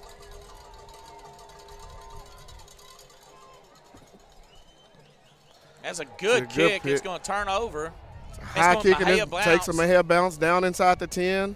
It rolls down to about the 5-6 yard line. And that's where Mejia's defense will come back out on the field. You want to take advantage of that good punt right there and try to work your field position. You know, with 3:17 left, Mejia has 1 timeout, and with the way Connally's running, you know they're going to put it on the ground.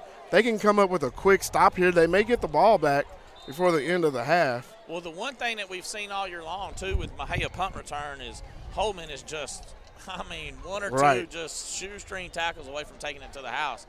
So Mejia can come out and stop them here on 1st and 2nd down and get them in a long 3rd down. That'll go a long ways to getting the offense back on the field. It's going to be a snap back. Of course, it's going to be a handoff to Sunday. And he goes around the right edge, and then he's chopped down. Gain of about 6 or 7 there. Looks like they're going to mark it about the Connally 13-yard line. Because Mejia needs somebody in that backfield hitting them like they were earlier in that game. Yeah, we haven't seen as much penetration as we were getting early. We want to see the Blackcats be able to get back there and really limit the production they're getting on the ground. The quarterback pulls it out, and then he's buried under. And that was they got a gain of about 1 yard right there. That time Mejia was able to get back there, and they were able to hit Sunday before he got the handoff, and the quarterback just pulled it out and tried to run himself, but then he was stacked up by a host of Blackcats. So that's going to bring up a big 4th down here, 3rd down here, and 3rd down and 2. If Mejia can get a stop in the backfield here and get the ball back with a couple of minutes, a little less than 2 minutes to play, give them some time to work with the ball. Oh, it's a snap. And it was, we're going to have a penalty on the field. False start on the offense. Gaither was not expecting that snap. Trying to see if they're going to call false start or offsides on the defense. Looks like they're going to get the Mejia for an offsides call, which is going to give Connally a first down. Now, how does that guy call an offsides from where he was standing? From what I can guess, there was a couple defensive linemen that jumped, and it looks like the center just snapped the ball when he saw the defenders come into the neutral zone. But the linesman called offsides, not the back judge. Right. So snap back to Gaither. Hand off to Sunday, and he's gained for about 5 yards again.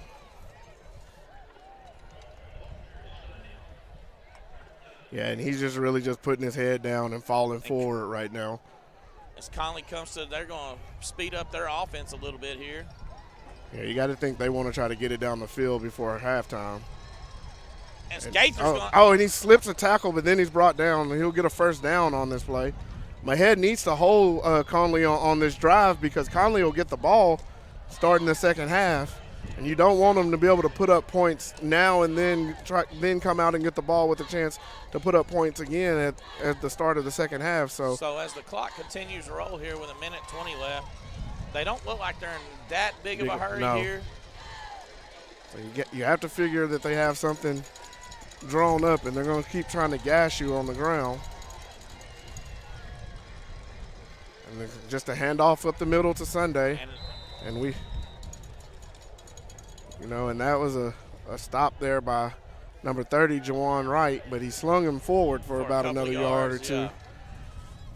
As Connally still is not in any hurry here. They have one timeout left, but they're on their own 36-yard line. And maybe they're just going to run their offense. If they can get something, they get it. If not, they know they're going to get the ball to start the second half.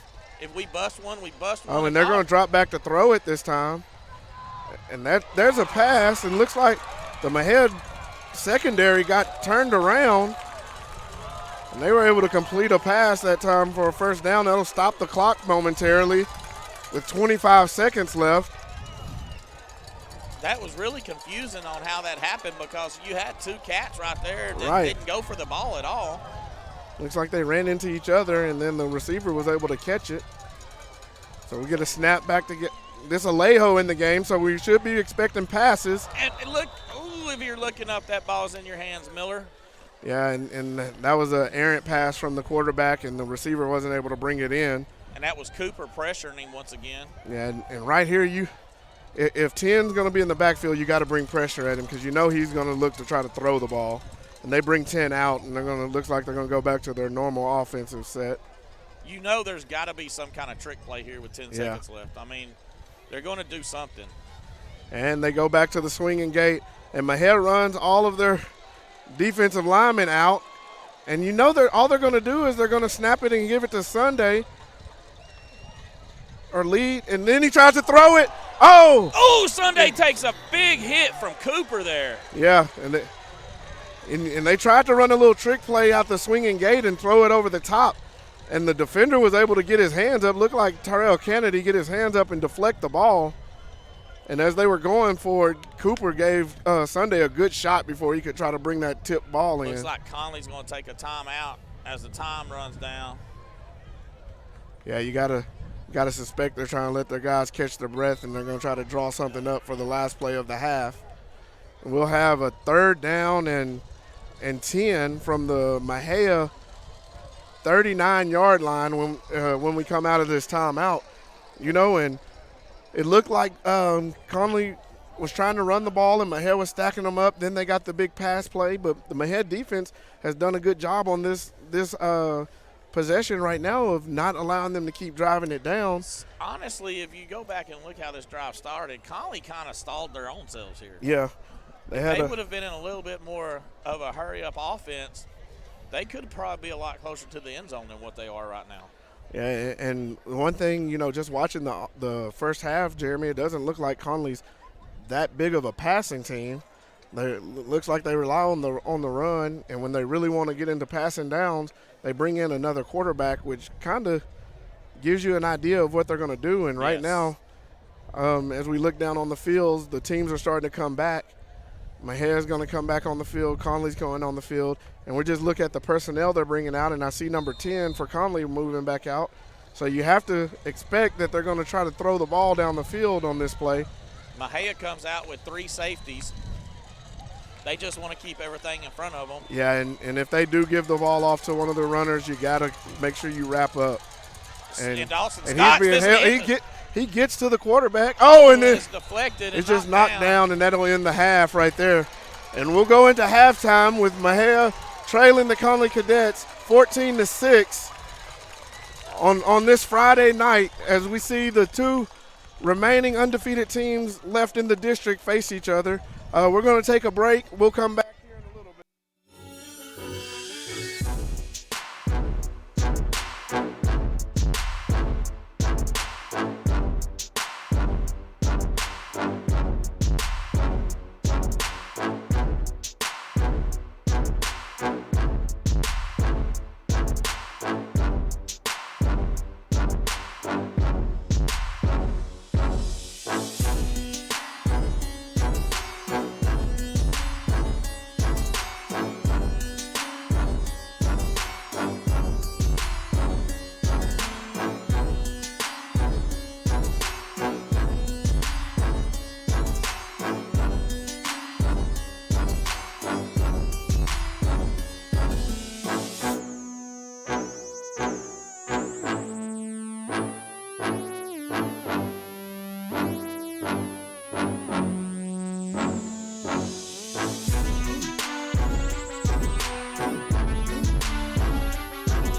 Today's game brought to you by Eagle Auto Parts, located on Main Street. For more information, visit eagleauto.com. You're listening to Mexia Sports Network. Tonight's game is brought to you by Greer Time Media, Posey Napa Auto Part, Greer and Greer Mobile Detail, Mookie's Mesquite Patch Barbecue, Woodman Life Insurance, and Joe Fridays.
Mexia Sports Network. Tonight's game is brought to you by Greer Time Media, Posey Napa Auto Part, Greer and Greer Mobile Detail, Mookie's Mesquite Patch Barbecue, Woodman Life Insurance, and Joe Fridays.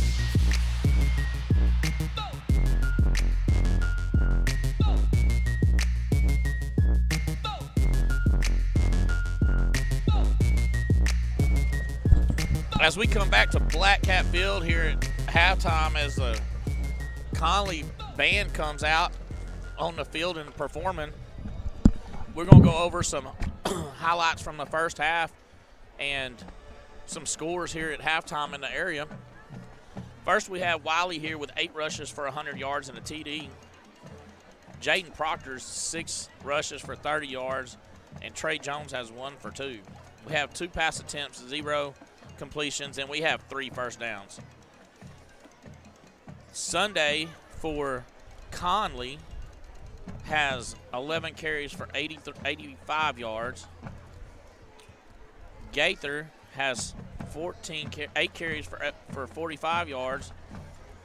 And then number 6 has 1 for 78. And then we have 3 pass completions on 7 attempts for 58 yards and a touchdown for Connally.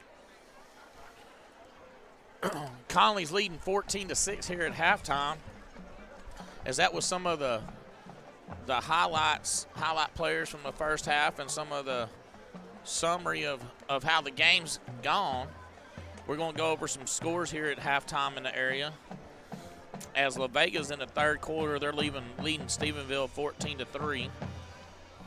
China Springs 35-6 at halftime. Whitney's leading West 20-7. with a couple of minutes left in the first half. Rusk is up 24-14 on Bullard with 25 seconds left in the first half. Robinson's up on Madisonville 21-13 at halftime. Of course, here Connolly's leading Mexia 14-6 at halftime. Crockett and Cold Spring are tied 14 apiece with a couple of minutes left in the first half. LaGrange is leading Caldwell 22-0 with a couple of minutes left in the first half. Tig leads McGregor 28-14 with 45 seconds left in the first half. Salato's leading Lorena at halftime 14-7. Dawson's leading Meridian 39-0 with 1 minute left in the first half. Hubbard's taking a 6-0 lead over Frost with 33 seconds left in the first half. And Mart, with 4 minutes and 27 seconds left in the first half of their homecoming game, is leading Wortham 43-0. It's been some big plays here. It's been a lot of 8, 9, and 10-yard runs. And Sunday for Connally, which is highly touted, come in, and he's had one big run, but he's been pretty much shut down by the Blackcat defense to 4- and 5-yard runs. Gaither's had some really good runs, and then they sprinkled in a couple of passes on third down to pull up some first downs when it was 3rd and 9, 10.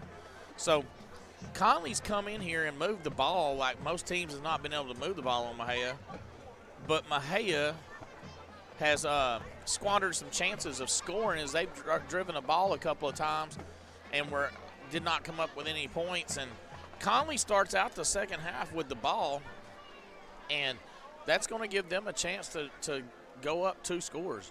It's going to be very important for Mexia to come out in the second half and get a stop right off the bat and get the ball back and try to score so they keep it within a 1-score ball game. Well, Freddie, we went over the stats for the first half and went over some scores, and from when we had our prediction show, not much is different than what we had kind of planned on. We knew it was going to be a ground and pound attack. I guess the one thing where I figured Mexia would be able to break out a little bit more than what they have with maybe some little passing, but we didn't try to throw the ball at all in the first half. No, not much at all. Connally Had 7 attempts, 3 completions, and all those completions were pretty much on a 3rd and long play. Wow. As the Connally band continues to play, as Mexia waits, they have a pretty good little band script going out here. They got them as we can't see since we're sitting on the visitor sideline in the press box, we can't see what their symbols are showing. But this is probably one of, other than Fairfield last week, one of the more exciting bands that we've watched at halftime this year. Yeah, that is true. Guess my hair band is waiting to play next? Yes. They're sitting over on the sideline waiting for Connally to finish. And from what I understand, it's 14 minutes per band in the half. And this is going to be the first band that we've seen all year take their full 14. Take the full 14.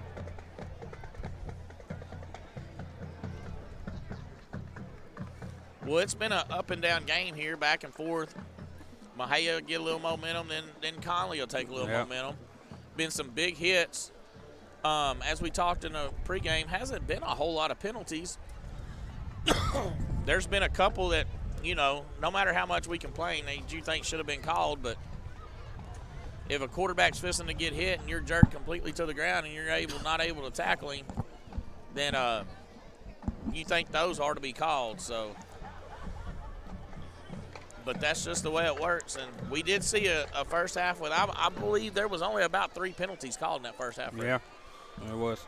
So, well, we're going to go to a timeout. We're going to go to a sponsor break, and we will be back to Blackcat Field in mere moments. Game is brought to you by Greer Time Media, Posey Napa Auto Part, Greer and Greer Mobile Detail, Mookie's Mesquite Patch Barbecue, Woodman Life Insurance, and Joe Fridays.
To Mexia Sports Network. Tonight's game is brought to you by Greer Time Media, Posey Napa Auto Part, Greer and Greer Mobile Detail, Mookie's Mesquite Patch Barbecue, Woodman Life Insurance, and Joe Fridays.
Mexia Sports Network. Tonight's game is brought to you by Greer Time Media, Posey Napa Auto Part, Greer and Greer Mobile Detail, Mookie's Mesquite Patch Barbecue, Woodman Life Insurance, and Joe Fridays.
You're listening to Black Cat Football and Greer Time Media. Let's take it to the booth with your host, Freddie Greer Sr. As we come back to Black Cat Field, we got 4 minutes left before we start the second half. Game's being brought to you by Greer Time Media. Your play-by-play is Jeremy Sunday and Wallace High. You know, Jeremy, just some of the takes from the first half of play. You know, looks like it's going to be a ground game. I think everybody expected that. Connally comes in, you know, and they have a big physical back there in the backfield, and they're showcasing him. Mejia's coming out and running. It's just been a tale of a couple plays difference during that first half. Connally being able to get one drive going and score, and Mejia coming back with a big play, and then Connally getting a second drive. The rest of the first half was basically played in the middle of the field. You know, it runs here and there, picking up 3 or 4 yards, and then big hits. It's been a physical game out there, I'll say that. Well, these two teams playing like they're playing tonight, it wouldn't matter if you played at Black Cat Field, you play at Connally, or you play somewhere in between. It's going to be just like it was. Exactly. You know, and you hear the old adage, no love lost between the two. And we actually played a neutral site game last year, and it was a tough fought ball game. And then they come out this year here in Mejia, and it's going to be a tough fought ball game as well. You know, and it's a close game. It's a one-score game, you know, as we get ready to start the second half.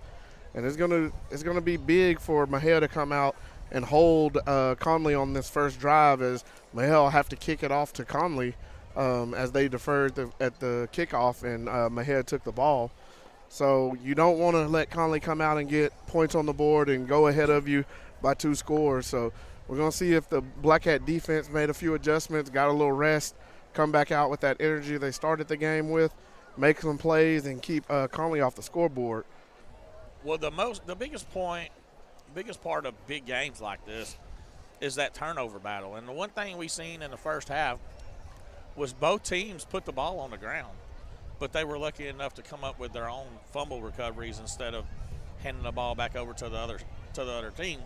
Right, you know, just watching, we saw maybe 3 or 4 times that the ball hit the ground, and either the ball bounced right back to the team and they got on it, or one of the officials came in and called it down by contact.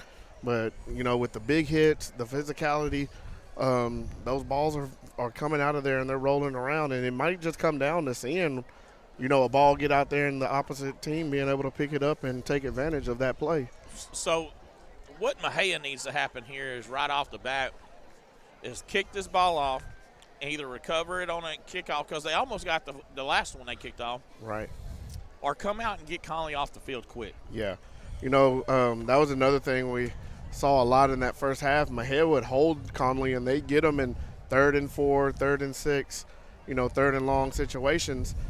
And you want to be able to get off the field and get your defense off the field and give your offense another chance. But Connally would be able to pick up those first downs on those 3rd and long. Yeah. You know, a few of those times it was the nose of the football that gave them the first down, but they were able to move the chains and keep their drives going.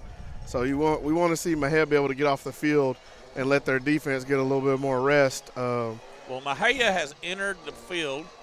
They're running through all the smoke and coming out the cat right now, as they look a little looser over there than they were to come to the end of the second half. And they played a great first half.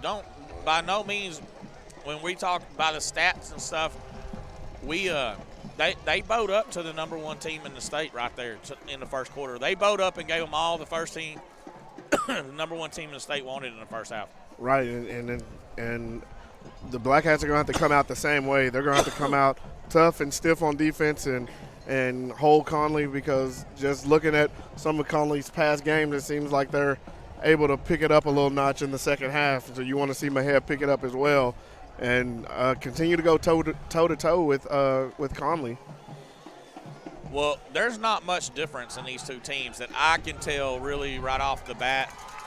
You can't just look at the first half and say, well, Connally's that much better than Mexia or anything like that. It was just one of them good, hard-fought first halves. And being the number one team in the state, especially in this day and age, you probably think 50, 60 points a game is what they put up with the way offenses run now, being number one. And Connally's just a ground and pound. They just have big kids, and they just want to pound you into the ground is what their game is.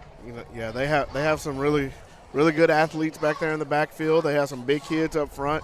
And Sunday, we talked about it earlier. He's a big running back in the backfield, and so all they do is get behind those big guys up front, and they're handing it to Sunday and letting him pound it, or using Gaither or one of those other little speed backs to try to give you a little different look and fly off the edge.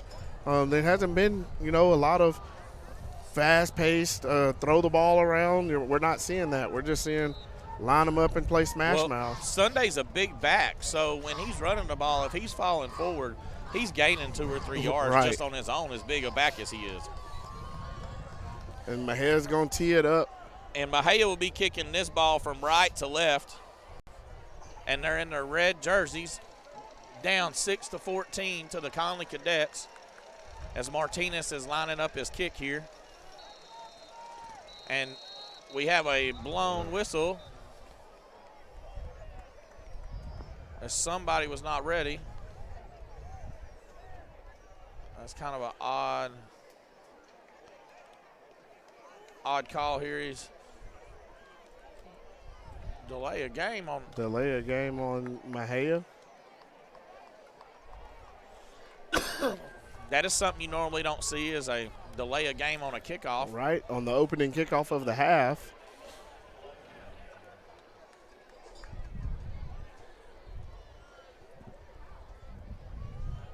I don't know if maybe the kicker didn't see the play clock or realize he needed to. Well, it didn't seem like they had been out there any time on the field. And, it didn't you seem have to wait for the blown whistle down here from right, the end. and it seemed like the whistle had just blown. Connally had just even gotten out on the field. Yeah, and all of a sudden, he teed it up. He was taking his steps off when they blew the whistle, and then all of a sudden it was a delay of game. Now this is an odd return game for Connally. And there's going to be a high kick and fair caught there by the Cadets.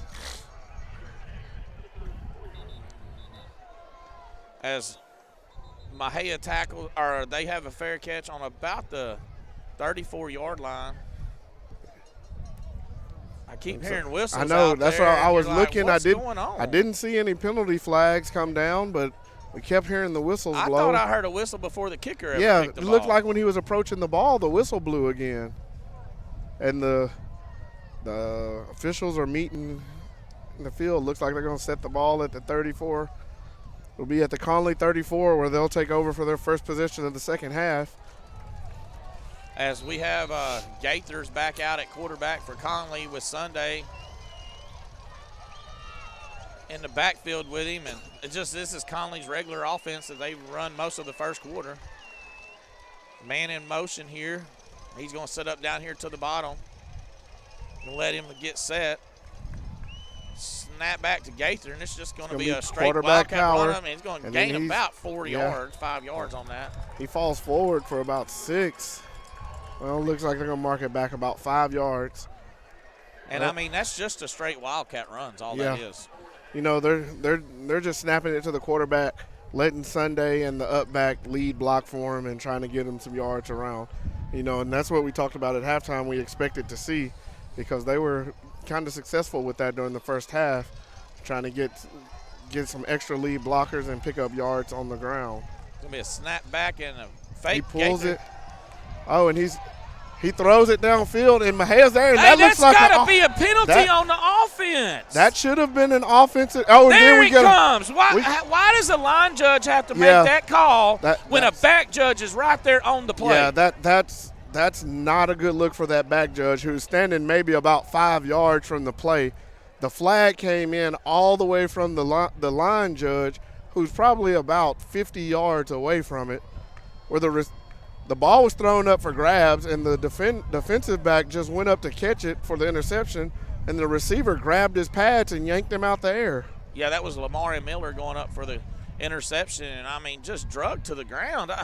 And the back judge is right there on top of it and doesn't make a call. It's flat ridiculous. It was called. It'll be an offensive pass interference. It'll be 10-yard mark. 15. It's 15 on offensive pass interference this year. Oh, okay. So it'll be a 15-yard mark off against the Cadets. It'll bring up second and about 20.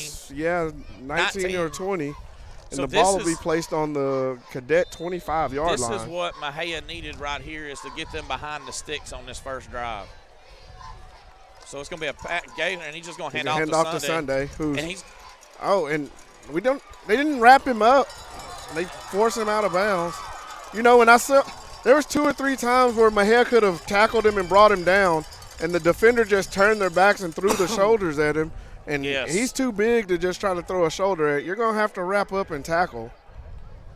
So that's going to bring up, about a 15-yard run for Sunday, and it's going to bring up a third and about 5, maybe a long 6 here.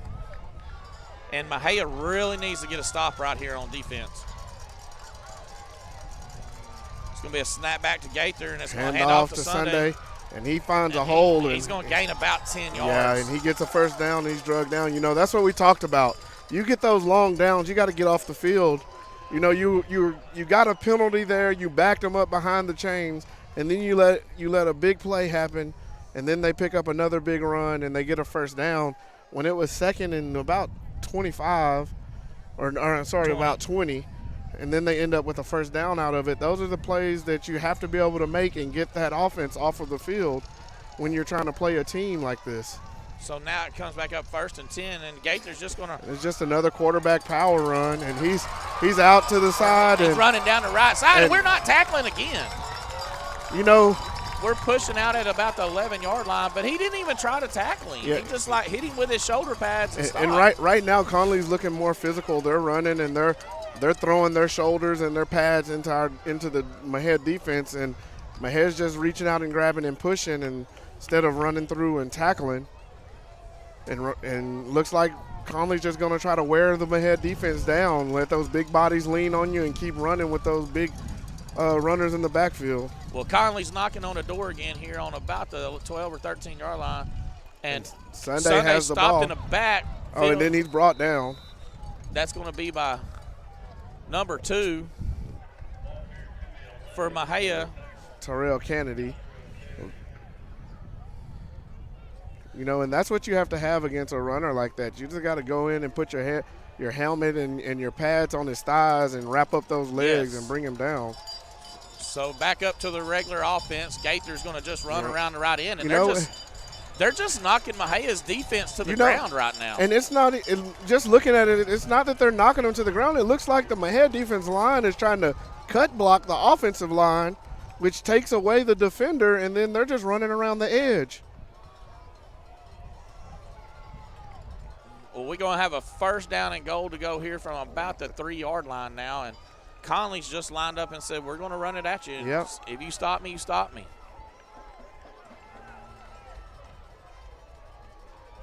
It'll be a handoff to Sunday. And he goes over the top and into the end zone.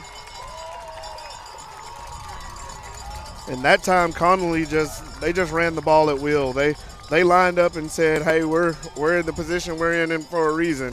we feel like we're bigger and we're stronger and tougher than you. Well, here we go with the flags. And now we have a flag after the play in the end zone. We'll wait for the call. I mean, there wasn't no chippers between either It looked team. like both teams were back in their huddles.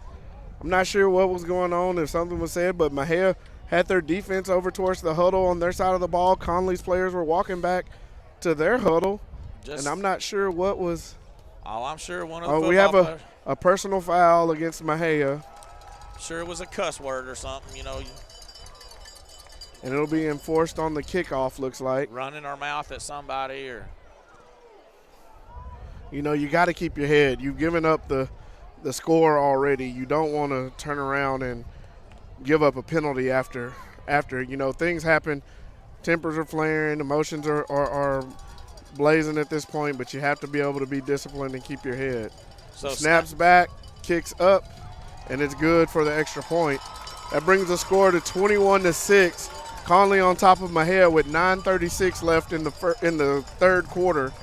And as the teams get ready to switch fields, we're going to take a break, and we'll be right back with you.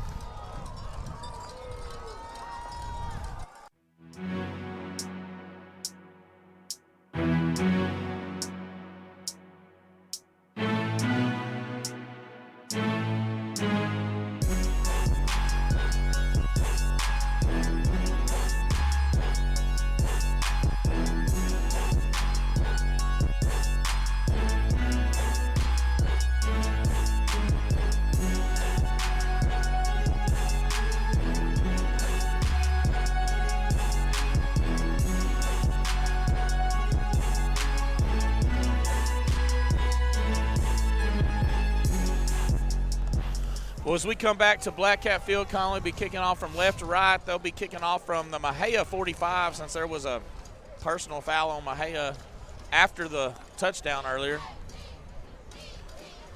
So we'll see what we get. We've gotten that squib kick every time so far from Connally. We'll see how they decide to toe this one off as they're already in Mexia territory. And it looks like it'll be another short kick, one direction or the other. Or an onside. Yeah, it's just that quick squiv. And that one gets back to Jones. He's and going to run running around the right side. And he runs through about 3 defenders and comes out gets about out to about the 25-yard line. And that's where the Blackcats will start their first drive of the second half. And, you know, we got to come out and Mexia's going to have to come out and answer the Connally drive on that play. Yeah. Because right now it looks like Connally's bouncing around. They have momentum on their side, and Mexia's kind of dead, hanging their heads. You know, looking over, you see guys sitting around. So you want the offense to come out and get something big here to kind of get that momentum going back, get your fans back on their feet, yelling and screaming and cheering you on. The man's ball, the man to put the ball in his hands is going to be number 5. He's the one that can electrify you. And there he is right there as he breaks loose, and he picks up 11 yards on that run, and that's a first down by Wiley. And Mexia's going to go into a hurry-up offense here, which it looks like they're just huddling up close to the ball. Oh, no, then they break out. They're right on the ball. It'll be a snap back to Proctor. He's got Jones in there, and that's who he's going to hand off to on this one. And Jones is going to go around the right in. And then he's smothered by a host yeah, that's what I'm talking about. He got his helmet jerked off. You know, and that time looks like a Connally defender just grabbed the helmet of a Mexia offensive lineman and snatched it off and threw it across the field. And then we saw the flag come out. You got to think that that's going to be a personal foul against Connally. That and almost the way it was done could be a personal foul ejection. Yeah. I mean, you know, any blow or hit to the head can be considered that.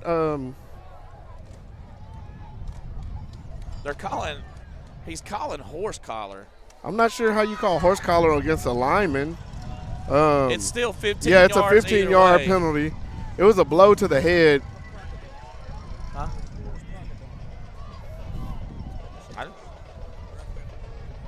You know, and so Mexia will have it at the Connally 48-yard line now. It'll bring up 1st and 10. As we'll have Proctor in the backfield with Wiley on the right and Trey Jones on the left with two twins down there at the bottom. And it's going to be a handoff to Handoff Jones. to Jones, up the and middle. he puts just his lowers head down, and he's going to be tackled about the it line looks of like about a scrimmage. 1-yard gain on that run.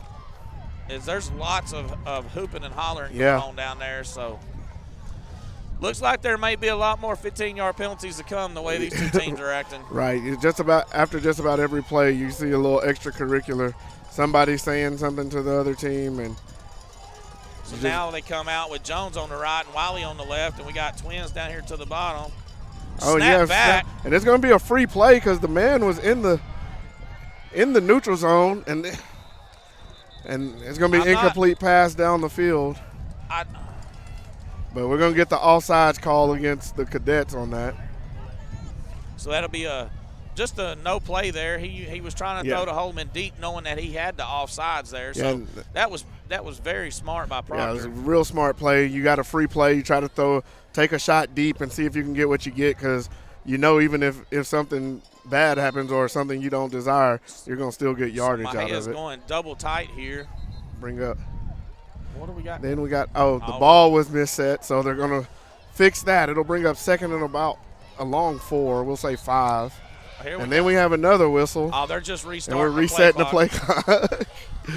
We're just taking our turns out here. Let's see if anybody else can blow the whistle. My head checks with the sideline, and Proctor comes up and gives the signal to his offensive line. He drops back. We're going to get a snap back. And Wiley goes in motion. Oh, and Proctor keeps it, and he's wrapped up in the back. Oh, he's not. Whoa, why are we blowing the whistle when nobody's got a hold of him? You know, and that's a premature whistle from that back judge because he was not held by nobody. Proctor came out of that would-be arm tackle and was running up the field when he blew the whistle to blow the play dead.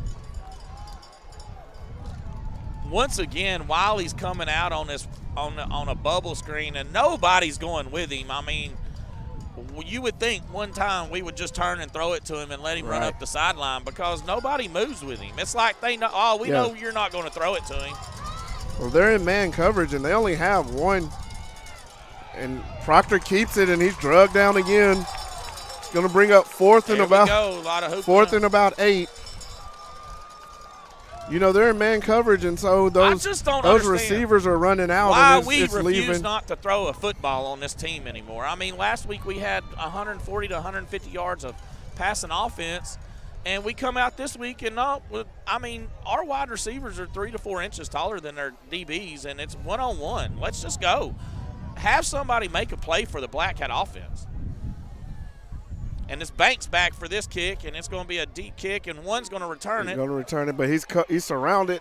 Oh, and he's brought down about the 17-yard line, 16, 17-yard line. So Mexia will be back out on defense. I'm just not understanding why we won't throw the ball to our guys outside. And you're going to have to be aggressive if you're Mexia because you can't keep punting the ball away and giving Connally the ball on offense when you need scores to catch up. Yeah, because they're taking the ball and they're going 4, 5, 6 minute drives. And you're gonna have to get something going for Mexia's going to have to get something going and try to get the ball in the end zone and get points. And when you have those situations, you're gonna have to try to push it a little bit. You got to test out that secondary, see if they can stick with your receivers, because you know you have some good athletes out there.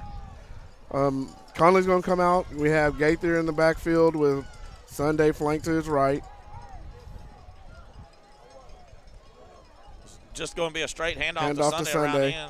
And he rumbles for about 7 yards. That's no sense in that right there. You know, you're getting linemen coming in after the play's over, and the men are on the ground diving in on top of defenders, and the only way you stop that is by the officials taking control of the game.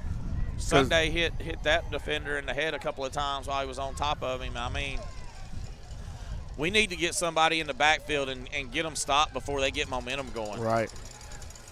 We got to dial up something to get. And there it is. There it is, a 5-yard, 6-yard loss right there. Great play by Dontavius Davis, who came off his end spot and shot a gap and was able to get to the quarterback as he tried to run that quarterback power again. That's going to bring up third and about 10, maybe a long Actually, nine. they're coming around the edge. Looks like more of a quarterback sweep, and the end was just able to get through the lineman and get there and wrap him up and bring him down. Bring up, yeah, like you say, 3rd and 9. You really need the defense to get the offense off the field on this play. And they field position here, so it would be a good starting field position for Mexia if they're able to get a stop here. We're going to get a timeout from Connally. Conley's coach is hollering at his own coaches. Yeah, it doesn't look like they got the play in as quick as he wanted them to as the play clock was running down. And so with 5:29 left in the 3rd quarter, Connolly's on top of Mexia 21-6. We need a stop big time right here, the Blackcats do. Mexia's defense needs to get off the field here. You know, you have to know the personnel that Connolly's going to bring out in this situation, and you got to be ready to pick up anything. They picked up a few of these long distance 3rd downs on some really some crossing routes and then some out routes that he's throwing on timing. So as a secondary player, you're going to have to get attached to those receivers and stay with them and try to keep that ball from getting in there to them.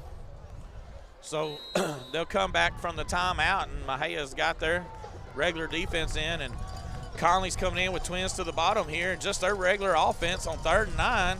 Going to send somebody in motion. It's going to be a snap back to Gaither, and he's just going to run up the middle.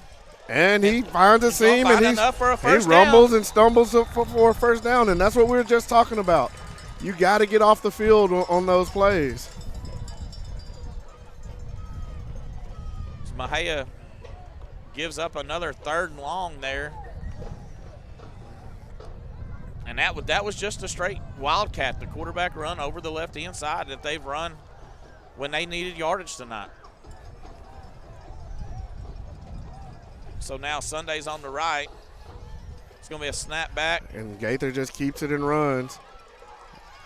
And he's going to have about 13. Yeah, and he's just getting in behind those big linemen and Sunday lead blocking, and they're just running straight ahead right now. Mexia's going to have to find an answer for it. They're going to have to adjust to what they're doing. You have to bring pressure off of one side or something and just try to combat it. Well, I'm sitting here watching their linebackers line up, and their linebackers are lining up so far outside that they're taking themselves out of the play to start with. I mean, we got a rushing linebacker right here, but if that play's inside, he's not being able to tackle him until he's 8-9 yards down the field because he's out of And right now, that's all position. they're doing is they're running underneath those outside backers.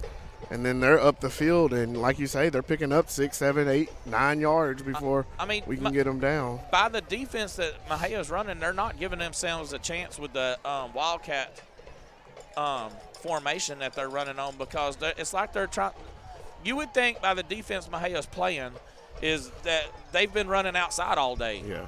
And they're running inside, and we're playing outside. Yeah, they're just running off tackle right now. And you see a handoff to Sunday, and he's off tackle, and he's up the sideline, and he puts his head down, and we got a penalty flag back here. And we got another penalty flag where the run ended. Looks like we may have got some pushing by the Connally offensive players after the play. At the end of the run. I'm not sure what the first flag was. We have a Connally player being helped to the sideline. That's number 1.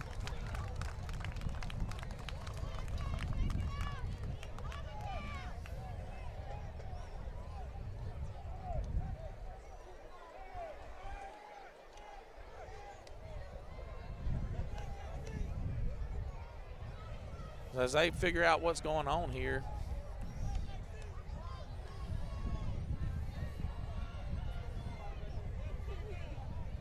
We're waiting. We have a holding on the offense. And then we have a personal foul against the offense as well. So that's going to be 25 yards. That's going to be 25 yards because the personal foul came after the play. So we're gonna see him march this penalty off. So the hold actually happened, so that'll at the line of scrimmage, so they won't pick up the first down. They'll march the holding penalty off, and then they'll march the personal foul off. Well, it looks like, oh, I guess they're saying the holding penalty happened downfield. So they marched it off from that spot and then marched the personal foul off from. I'm confused. Yeah, I'm confused as well. They're going to call it first down. And then now? it's going to be first down and 10. I guess they're saying from the result of the play was a first down. They marked off the holding yards. It was still a first down. And then they marked off the personal foul yardage. So it'll set the sticks at first and 10 from the Connally 39-yard line. You know, that was kind of a series of things going on. We had to try to scramble to figure out what was going on, as well as the officials trying to get the ball marked, get the chains moved, and the clock where it needed to be. And we're still holding right now as I think everybody's confused. yeah, it looks like the officials are trying to relay what happened to the coaching staffs. And now the whistle just blows, so we're going to get going here as Connally prepares to take the snap.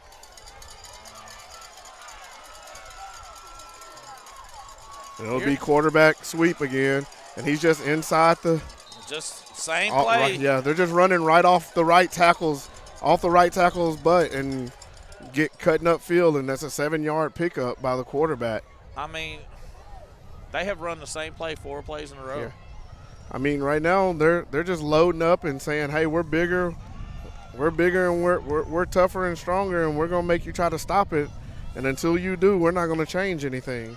So now they're just gonna flip sides here, come back with the same formation just to the left. And it'll be a handoff to Sunday, and he's met at the line of scrimmage. Yeah. About a yard short. We'll bring up third and about 1, a long one. It is lots of talking going on down there on that field. No, and the clock continues to move. We're at 3 minutes left in the third quarter now. Mejia's gotten them to third down again. You have to know that they're just going to line up and try to run at you. You need someone to make a big play here on your defense so you can get off of the field. It's going to be a snap back to Gaither.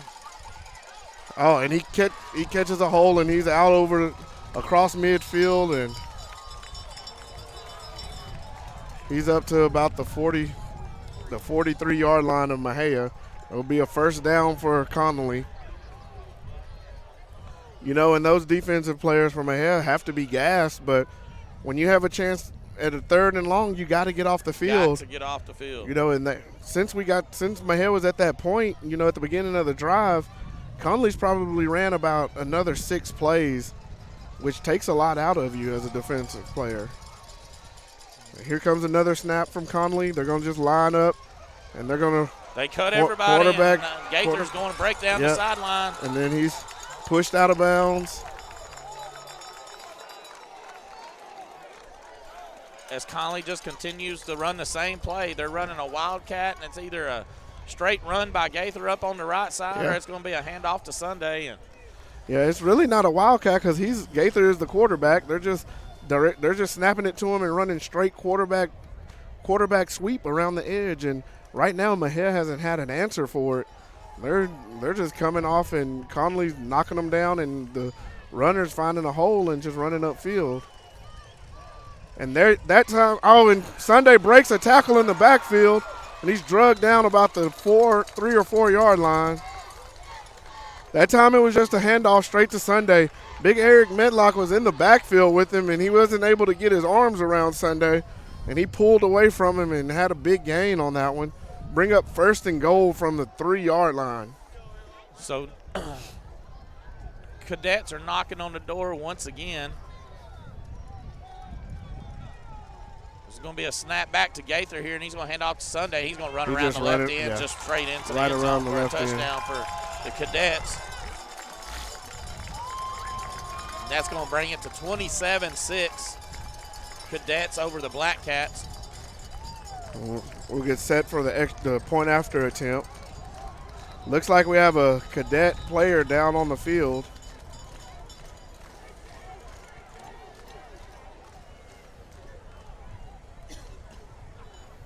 They catch cramps. They had one just come off with cramps, and you wouldn't think as cold as it is tonight that you'd have a cramping problem, but they had one just come off with cramps, and this one, he looks like it might be some cramps too. You know, and we'll wait to see wait as they take care of that player and get him off the field. And that's number one. That's the same player that came off a second ago. Oh, and he looks like he's cramps again. Yeah, he's being helped to the sideline.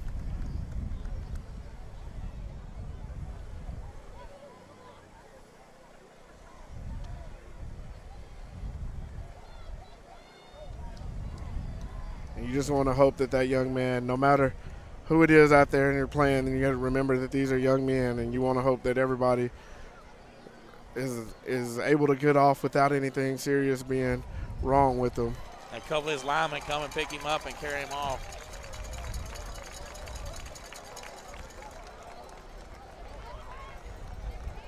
He looks like he's in some real pain. Yeah, and he's having some coaches help him over to the side down. And Connally will set up for the extra point attempt. You have Gaither on the hold, and the kicker set to put it up. We get ready, snap back, ball down. Kick is up, and it is good. That'll bring the score to Connally 28, Mexia 6, with 1:38 left in the third quarter. And as the teams get ready to switch field, we're going to take a break.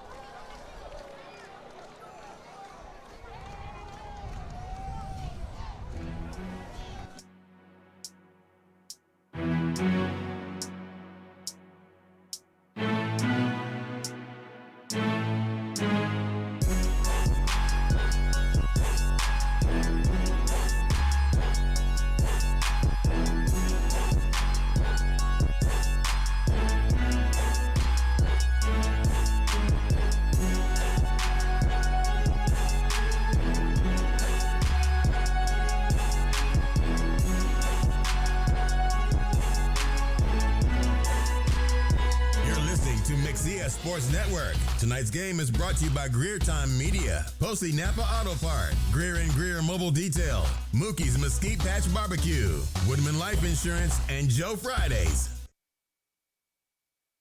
All right. Come back to Blackcat Field. Connally's leading 28-6 now. This is kind of a roles reverse from last year when they played in Connally and Mexia had a lead like this going into the fourth quarter. Yeah, and you know, they were the only difference that it was a rainy night last year, and they were over in Midway on a neutral field. You know, and you're in Mexia at home right now, and just looking across the field, the stands are quiet, and there's not much energy over on that sideline, and Mexia's going to need a big play to try to get something going here. As we see number 11, Jaden Busby picks the ball up, and he runs upfield and brings it out to about the 34-yard line. If he could have just broke out to the left, he had plenty of running room. But I will say this: we've watched Mexia. This is their 6th game this year, and I'm going to tell you, Connally's the dirtiest team that Mexia's played this year. I mean, there's not a time when players are on the ground and someone's not getting punched or hollered at or. There, I seen one step on a helmet. I mean, yeah, and you know, being from the old school, you hear people. We've always heard there's a thin line between dirty and physical, and Connally plays on that line. And there's going to be a handoff to Wiley. Right. He's going to be taken down for about a 2-yard gain. He's tripped up about the 36. I'm still amazed we're not throwing the ball any with single coverage on the outside with our wide receivers. Yeah, and you're going to have to take some shots. You're down right now. You're down 3 scores, and the third quarter is winding down with a minute left in the quarter. You're going to have to take some shots and try to get some points on the board here pretty quick. And Proctor keeps it. Face mask. There's a ball's out on the ground, and there was a face mask on that play, and the flag didn't come out. It looks like they're going to say Proctor was down. There's another Connally player down on the ground. Cramping once again, it looks like. But, I mean, honestly, how do you miss that face mask? Yeah, I mean, he's running, and he's literally pulled over by his face mask. and turned backwards, and not a flag from anyone came out. As the player from Connally is up on his feet and trotting off the field, Mejia's offense will get ready and get set to come up to the ball.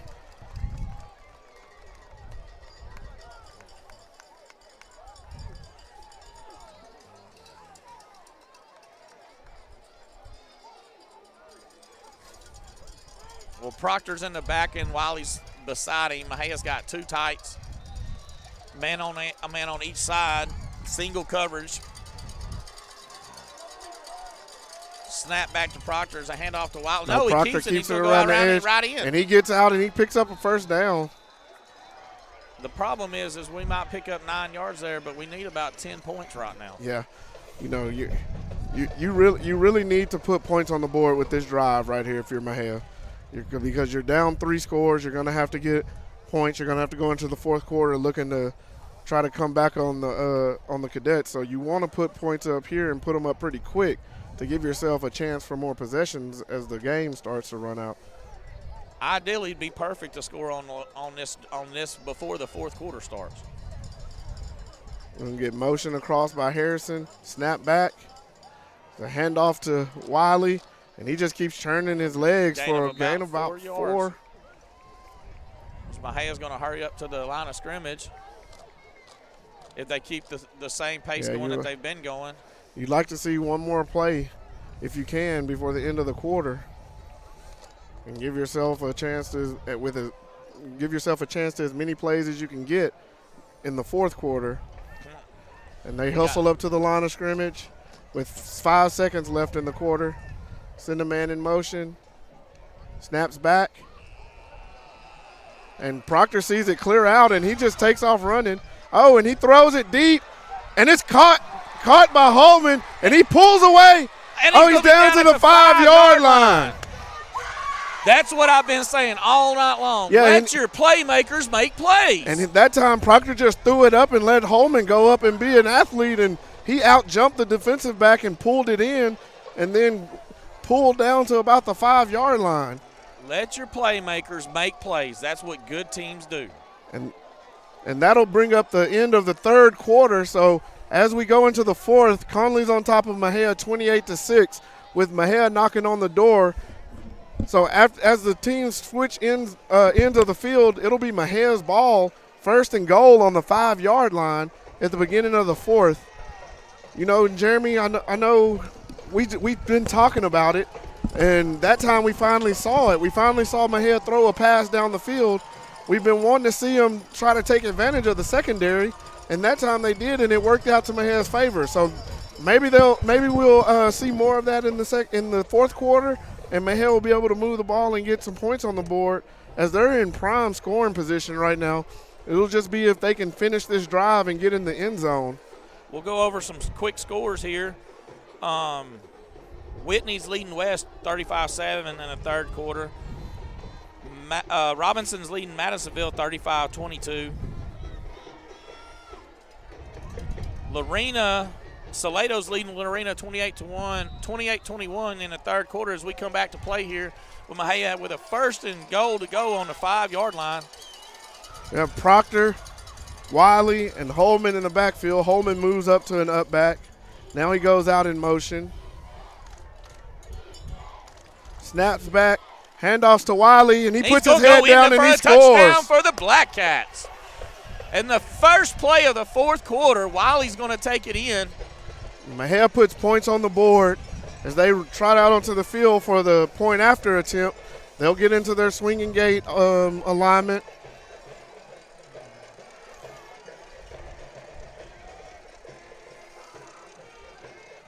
And it looks like they're going to go for the extra point as we're sending men in motion. The snaps back. And Proctor's getting strung out, and he gets blown up at about the 1-yard line. I'm not sure what was going on that play. It looked like a bunch of bunch of movement, and we didn't get the result we wanted. And you ended up seeing Proctor take a big hit on that play. Yeah, they had run Holman across, and he just run like a little 3-yard out, and he was standing there wide open, and the next thing you look up, Proctor's running back the other way. Yeah. Maybe sometimes he needs to trust his play and stay with it just a little bit longer to let things open up. Yeah, I'm not sure, we scored twice, and we haven't gotten a point after on either time. Those are times when you kind of second-guess the conversion attempts, and maybe you just line it up and kick the field goal, and you have 2 extra points. The good thing is we're still two scores down. Right. Now you're just going to be in a position, being 16 down, you're going to have to score and get some 2-point conversions. The one thing with your quarterback being such the athlete that Proctor is sometimes is it's detrimental to some of your plays, because a kid that's not near as athletic as what Proctor is goes ahead and finishes what your play is. But when you have the talent that he has, sometimes you're like, you know what, let me try to get this on my own here. Yeah. And that looked like that was one of them, because Holman had come completely open in the end zone, and that's what they were looking for. Martinez is lining up to kick it from left to right here. And he gets it kicks up in the it, air. and it's going to be a fair catch. And so Connally will take over about the Connally 38-yard line. As now Mejia's pumped up over there, and Connolly's kind of walking here. And they didn't want to give up another score, and Mejia was able to really just drive it down the field. Aided with the big play, the big pass to Holman down there, and then just run it on into the end zone. Now it's going to be whether Mejia's defense can stop the Connally offense to get the ball back into the Mejia offense's hands. And that'll be really interesting if Mejia is able to somehow pull off a stop here. And if they pull off a stop and get a quick turnover on downs, man, this ball game's up for anyone's once again.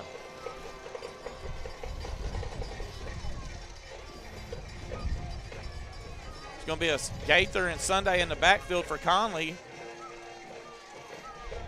Just going to be a straight snap to Gaither. And he's going to hand off to Sunday. And Sunday bounces off, and and he's pushed out of bounds. And that time there was a defender there that had him lined up, and instead of just going and attacking him, the defender sidestepped and let him get outside of him.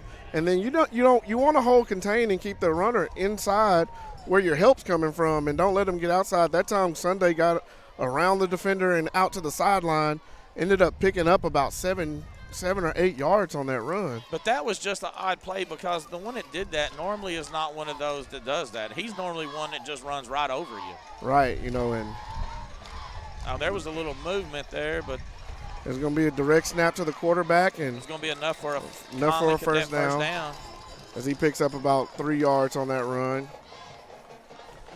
I've noticed tonight, number 2, you say Canaday, has been very active. Yeah, he's been in there a lot. He's playing that outside. I'm not sure if it's the outside linebacker. It's kind of that hybrid rover position that they have. It's kind of like an outside linebacker, kind of like a safety.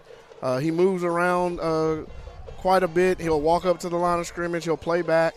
But it looks like he's an outside linebacker right now, and we're going to see what we get on this play from Connally as the snap goes back. It'll be a handoff to Sunday. Up the middle, and he's going to be hit. 2 yards, maybe a 3-yard gain. Mejia needs a big man in the backfield right now. Yeah. Get him about a 3 or 4 yard loss here. And I know the defense has been on the field a lot tonight, but this fourth quarter you gotta bow up and you gotta make a play if you're out there to try to help yourselves out and get your offense the ball back. You're gonna have to look for a big Dawson Scott or Eric Metlock or Connor McNeil to push into that backfield and get a big stop here. Well, 2nd and about 6. Snaps directly back to the quarterback. And they run outside on this one. And he's brought down.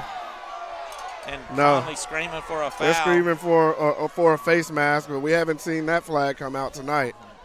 And Connolly's just being able to get more bodies out on the edge of the defense than we have defenders, and they're locking up with our defensive players and blocking them. Well, Mejia slanted to the left. For some reason, Mejia slanted to the left on that time. All 4 linemen went to the left, and Connally caught Mexia going out.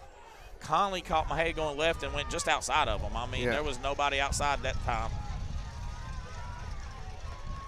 There's going to be a quarterback run again. And Gaither's going to pull it up for about 8-9 yards and again. Cooper's there. He stops him for a gain of about 7 or 8. You know, and right now that's all Connally's doing is they're just lining up and letting those big boys up front, you know, dominate and take over the game. And the other thing you got to know when they're running this is that clock keeps running. So we're already down at 10 minutes left in the fourth quarter. Mexia needs a stop because they're going to have to put points on the board. But Connally's just running the ball, picking up first downs, which keeps the Mexia offense over on the sideline. It's going to be a snap back to Gaither. It's going to be a handoff to Sunday around the right end. And he's going to pick up enough for a first down. Yeah. And like you said before, he's a big kid, and when he falls forward, he's picking up 2 or 3 yards just by falling. And that's all he did on that play. He hit the line of scrimmage, and then someone grabbed his legs, and he just fell forward for 3 yards. Mexia needs a turnover right here. That's one thing we haven't seen in this ball game is a turnover.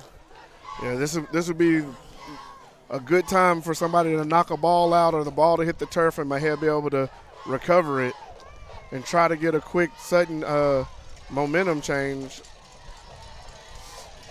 Connally's walking around looking confused, but all they're doing is just lining up and running right at Mexia. And it's going to be quarterback keep right up the middle. Gain of about 5 yards there, bring up a 2nd and 5 for Connally. You know, and I don't think we're going to see anything other than this the rest of the night. It'll be Gaither on the keep or Gaither on the handoff to Sunday. And Mexia's going to have to figure out a way to stop it. As Connally makes some substitutions. 8 minutes and 40 seconds left in the game.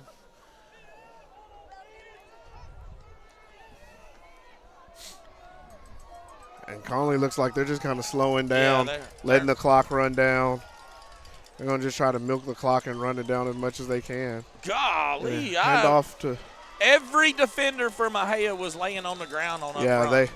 Connally cut the legs out of all of the defensive front that time.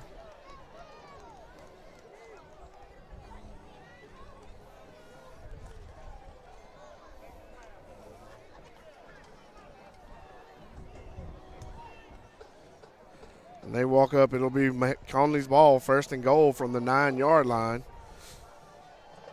And it's just Gaither and Sunday in the backfield. They're watching the clock, letting it run down, putting the man in motion. So they're going to snap the ball and just quarterback run. Oh, and he gets outside of the defense, and he's knocked out at the 1-yard line.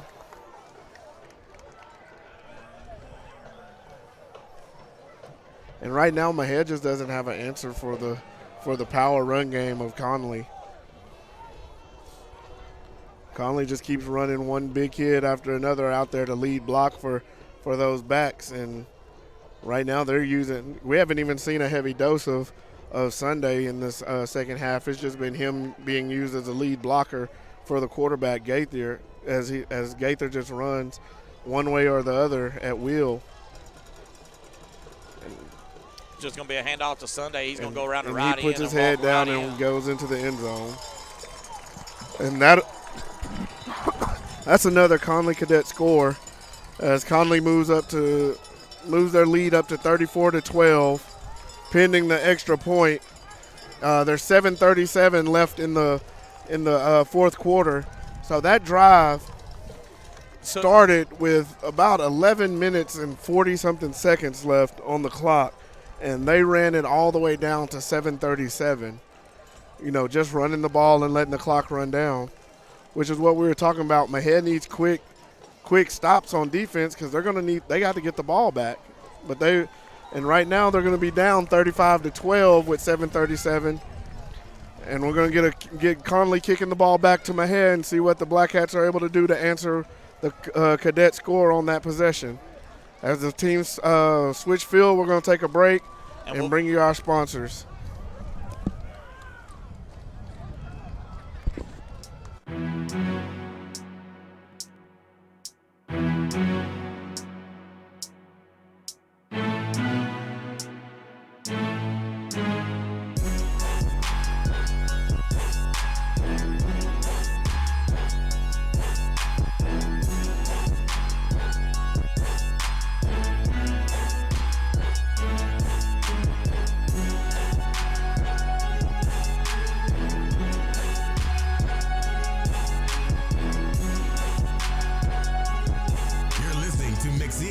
Sports Network. Tonight's game is brought to you by Greer Time Media, Posey Napa Auto Part, Greer and Greer Mobile Detail, Mookie's Mesquite Patch Barbecue, Woodman Life Insurance, and Joe Fridays.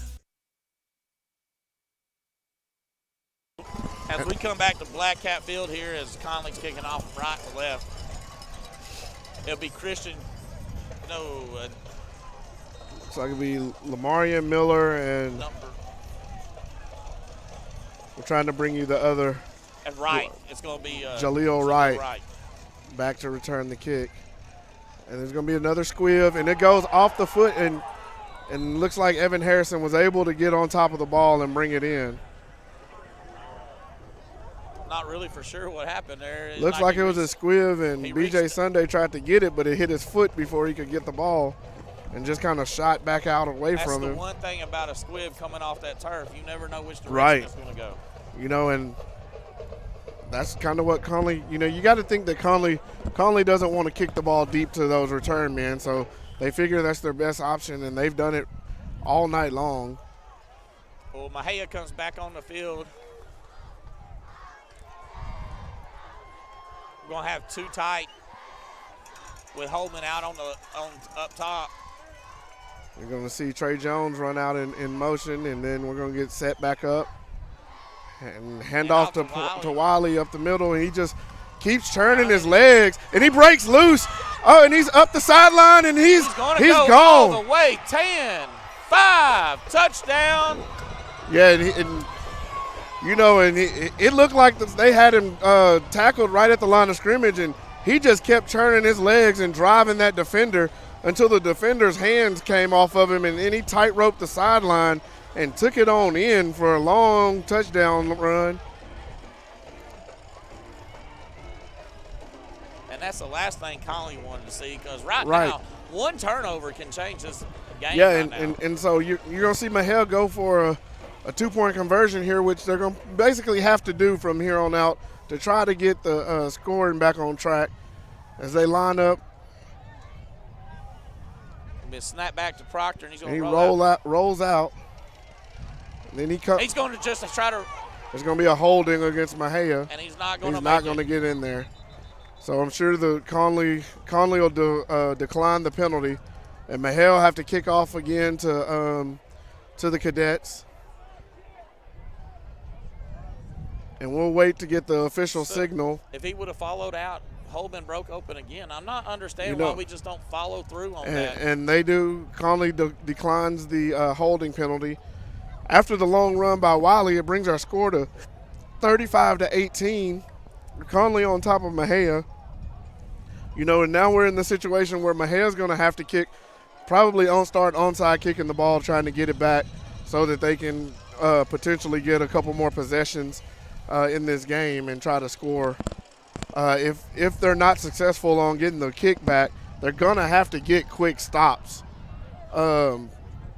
when the defense comes out. So they're going to have to either get a turnover, or they're going to have to get quick stops and get a turnover on down to try to get a couple extra possessions. Because right now, it's a 17-point game.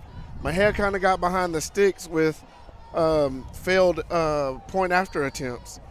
So it makes it a three possession game. Yeah, because if we kick extra points, it's 21-35, and you're still within two scores.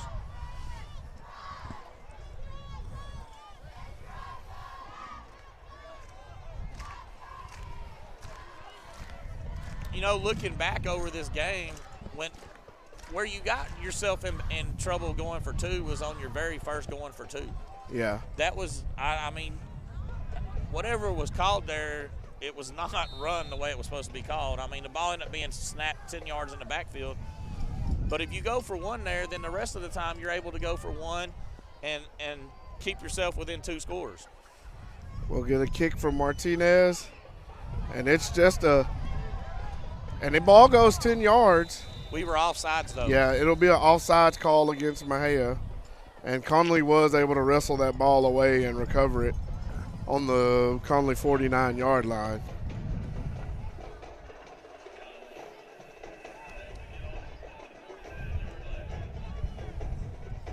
And that was actually a very well executed onside kick by Martinez. Yes. As he's a left-footed kicker moving towards his left, and he was able to yank the ball back and kind of kick the ball back behind him to the right side of the field. They called illegal procedure on Mexia, like they touched the ball early, but they didn't. They didn't. It was an offsides as the players crossed the line prior to him kicking the ball. So Connally will just add that 5-yard penalty to the end of the kick, and they'll take over on the Mexia 46-yard line. And right now, like we said, Mejia's defense is going to have to get a stop here quick and get off the field so the offense will have a chance to get the ball back and put more points on the board. It's going to be a snap back. And it's just a direct snap again, and that's Gaither around the end just once again for a pickup of about 6 yards. We'll bring up 2nd and 4 from the Mexia 40. You know, 35 pretty much got picked up and rode that time. Yeah, you know, I'm not understanding I'm not understanding how you're not getting calls on that. I know he's flying in off the edge and trying to contain, but when a man just wraps up around you and rides you down to the ground, that seems to be a holding call. Snap back to Gaither. Hand off to Sunday off the right side, and he bounces around. He breaks a tackle. Holding, they're going to get a holding finally on there. And then he's brought down around the 29-yard line, but we do have a flag over on the right side of the field. And as Jeremy said, it looks like it's going to be in the area of a holding on Connally. 42-0. Grosbeck was defeated tonight 42-0 by Grandview. And it will be a holding penalty against Connally. And as we march back, it'll bring up 2nd and about 12 for Connally from the Mexia 48-yard line.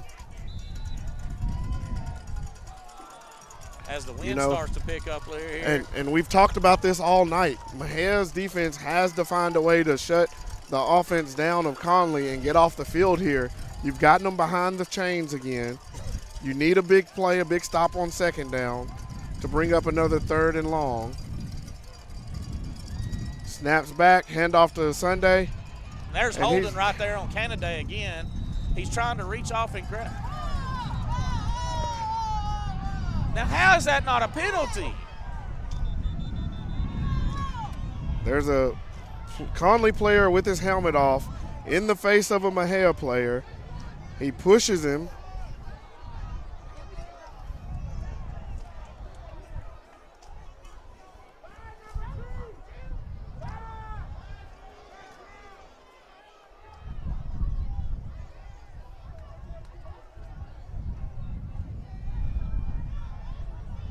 There is a flag on the field. We're going to wait to see let the officials sort this out and let us know what's going on. Again, it was a lot of chippiness. We're going to get personal foul against Mexia. Dead ball personal foul against Connally. Those penalties are offset, and we'll line up and run 2nd down over again. Or no, it looks like they're calling it after the play dead ball, so the ball will be spotted 3rd and about 4 or 5 for Connally. Oh, actually, they're going. Yeah. Got to come off the field. Looks like there's going to be 3rd and 1 for Connally. And Connally just lines up in that same formation.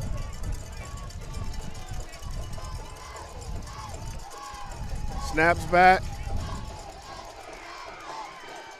And he's going to be tackled about the 32-yard line. He picks up the 1st down and stays in bounds, so the clock will continue to run.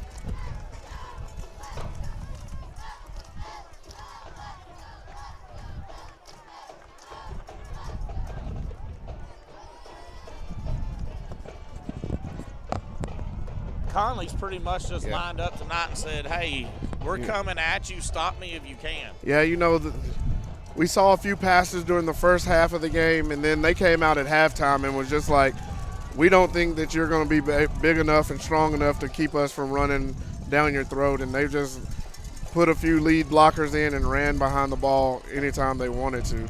And that time, Sunday's drugged down, and again, you got a big offensive lineman from number 53 from Connally who just comes in after the play when everyone's on the ground and just dives down into the face mask of a Mexia defender. You know, and like you said earlier, they're treading on that line of going from playing physical to playing dirty. And that's kind of what leads to a lot of that chippiness that we've seen tonight, the extra talking, the personal fouls we've seen the players getting. Well, now Mejia's got a 2nd and 8, and they need a big stop here. It'll be handoff to Sunday. And he's going to gain around the side. He's going in for a touchdown. Now see. And that should have been taunting. That should have been taunting just like it was called in the first quarter as he ran into the end zone and he pointed back at Mexia defenders. But there's no flag. Connally will come out to kick the extra point.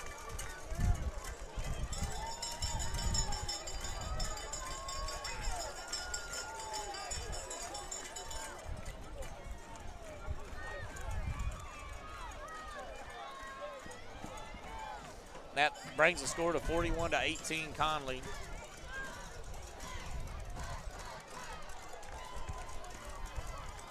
Snaps up, kicks up.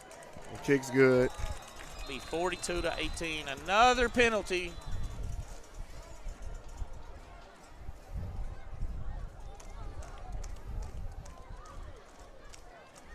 Well, so much for not having very many penalties the first half, because this whole second half's been nothing but a flag fest. It's getting to the point where you got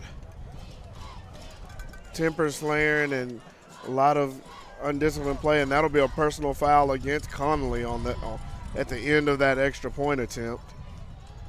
Not really sure what happened on that play or where it came in, but obviously the official saw something. They threw the flag, so there'll be a 15-yard mark off on the kickoff. Well, they're letting so much dirtiness go on out there on the field that, I mean, and it started in the very first quarter, and it was like, hey, it's overlooked, and then now, of course, in the fourth quarter when everybody's tired, tempers start flaring, and now it's getting really, really bad. So, you know, and like you say, you start getting that thin line from chippiness and physicality to being dirty. You get tired and you start getting later and later hits, a little more this and that after the play. And so you start seeing those personal fouls coming out, and that's kind of what we've seen at the end of this game. You want the officials and the coaches and the players to keep it in line so that we don't have anything escalate from there, because these are two good teams. You know, it's been a tough fought game here between both teams, but they're two good teams. They're at the top of the district.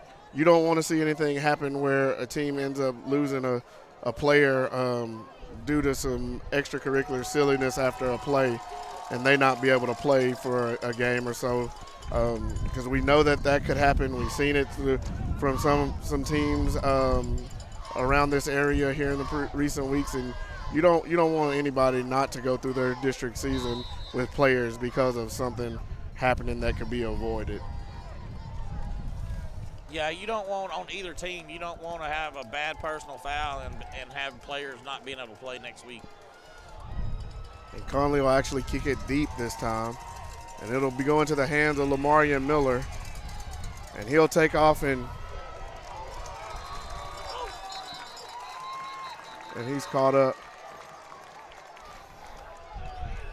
You know, and right there, you just see after the play, after the whistle, people running and taking players out. I mean, and the sad part is the referee watched him do it. Yeah, you know. And didn't throw a flag or anything. And then you see the teammates trying to stand up for him and going, and there's barking, and then you see the referee trying to get between that. But if you throw the penalty flag on the actual incident and event, then you don't have that. How do you have a chop block? You don't have a penalty on a late hit on number 5. Yeah, you got a chop block there in the middle of the field, but one of the Connally players literally ran and took out Jarrell Wiley after the play, and then there was no flag thrown. Those are the kind of plays that lead to things happening that you don't want to see on a football field. We got 4 minutes and 5 seconds left here in the fourth quarter. So now Mejia's offense will take the field again.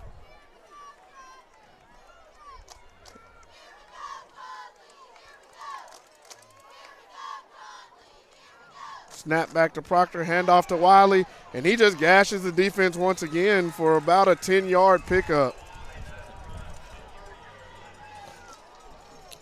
Mejia hurries to the ball. And they'll mark it a little short, so it'll be 2nd and 1.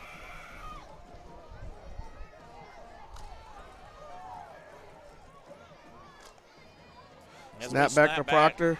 He looks at and he's bailing early. And he throws it away. I mean, you got Prince Banks and you have Holdman out there. Throw the ball up. And there it seems like he had a little more time in the pocket, but he chose to leak out to the right, and there was nobody open out here for him to throw to, so he just throws it away. And Mejia comes back to the line. It brings up 3rd and 1. You want to get something going so you get across and pick up this first down to keep your drive alive. It's a handoff to Wiley, and he puts his head down and he picks up the first down.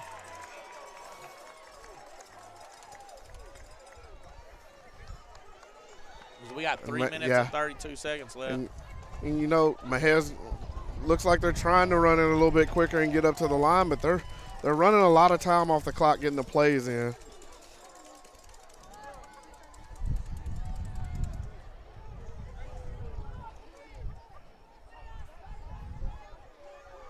Snap back to Proctor. He rolls out to the right. And then he's rolling around in the backfield. There's nobody downfield open, and he throws it out of bounds. Well, one thing is when you're going to roll out to your right, all your wide receivers are going to roll to your right. Right. If you're going to reverse field on them, then you're completely throwing your wide receivers off. So you have to stay on the same path. And, I mean, that's something you practice, and that's something that's taught. Hey, when I roll out to my right, either you come to me or you break deep. Right. And that time nobody broke. It seems like the receivers were looking to block. As the Mejia offense gets up and ready for the snap. It'll be snapped. Proctor keeps it, and he's going to get he crawls forward. For a first down. He crawls forward, and he's down. He's cramping again. Yeah. He gets up, and he's trying to stretch his legs out. He's going to bring up 3rd and 1. As he's reaching for the hamstring on that one. You want to make sure that he's okay. Yeah, we don't need to lose nobody here late with just a couple of minutes Blackcats on the clock. take the line of scrimmage. They're set, snaps back, and he looks to throw. It's caught by Holman. And he runs and gets the first down and gets across midfield as he gets out of bounds at about the 48-yard line of Connally.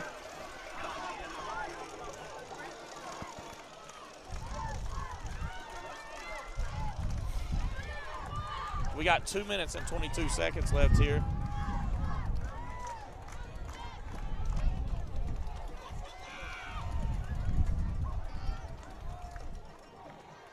And a quick pitch to Holman again as he comes around.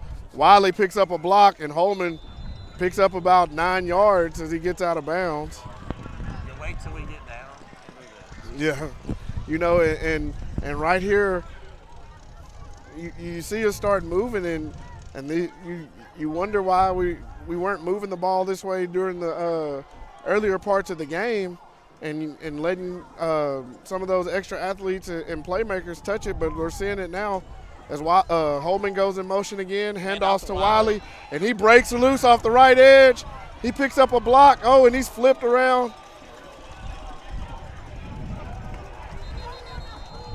Oh, no. Oh, no. And Wiley's down after that hit. And you don't want to see this. As Jeremy and I were just talking about, you don't want to see a player go down this late in the game.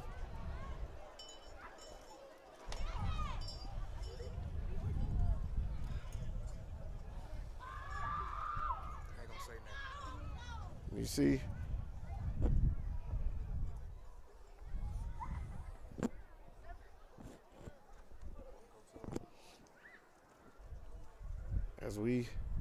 as we allow them to attend to the player on the field, we're going to take a break, and we'll be back here shortly.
As we come back to Blackcat Field, is why you get Wiley off to the sideline. It's going to be a snap back to Proctor, and he's going to throw a deep ball out to Clark.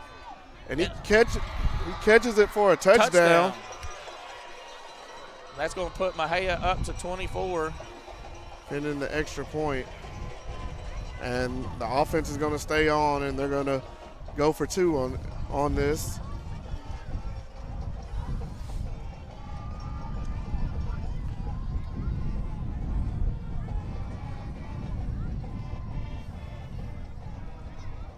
As the players look over to get the play on the extra point.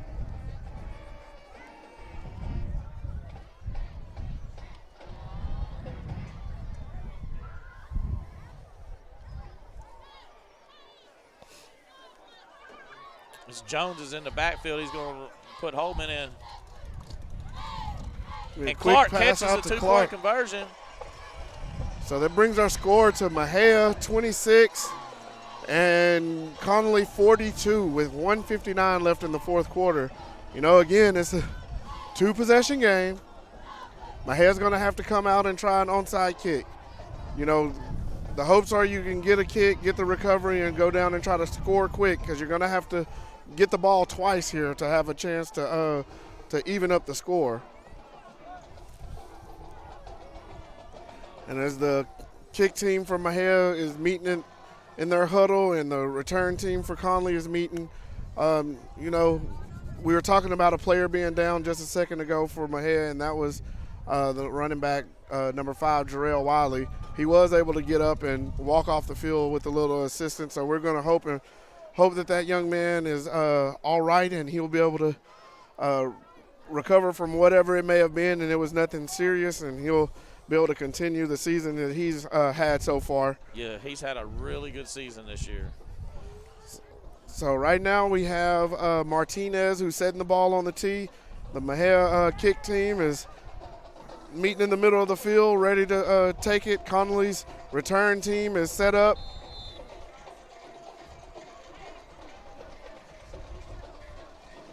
And you know, Mexia's going to have to try something to get the ball back. Connally knows that, so they've got their hands unit on the field. Everyone's up close, awaiting the onside kick attempt. And it's kicked straight at a Connally, and he's able to, the Connally up back is able to corral the ball and get down on the ground. And that was Turner, number 6. And so with 1:58 left in the fourth quarter, Connally's offense will come back out, and Mexia's defense will come out. Right now, Jeremy, Mexia still has 3 timeouts. You know what Connally's going to do. They're going to line up big on big and try to run the ball down your throat and run the clock out.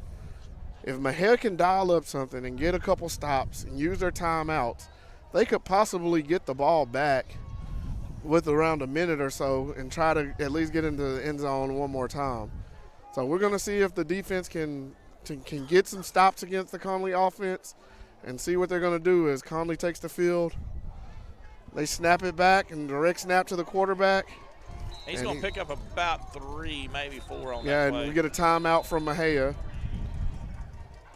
And like you say, they have 3, so you got to expect they're going to use them right here. You can't take them with you. So as they take a timeout, we're going to take a timeout, and we'll be right back with the end of the game from Mexia Blackcat Field.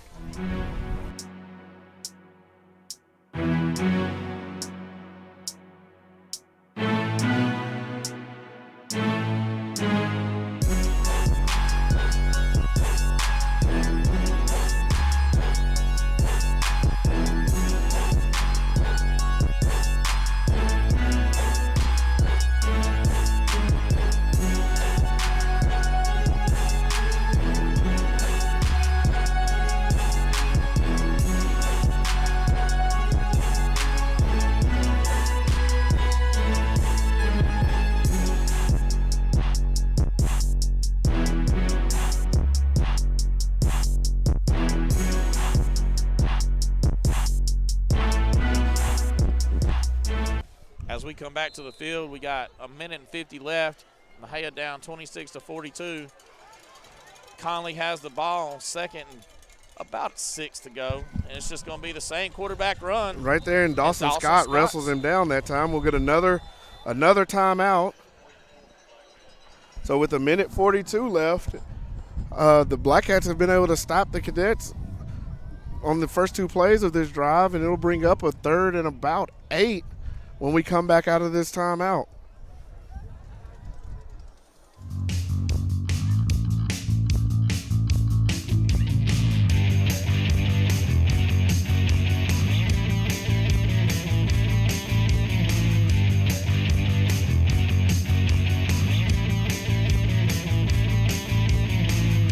You're listening to Mexia Sports Network. Tonight's game is brought to you by Greer Time Media, Posey Napa Auto Part, Greer and Greer Mobile Detail, Mookie's Mesquite Patch Barbecue, Woodman Life Insurance, and Joe Fridays.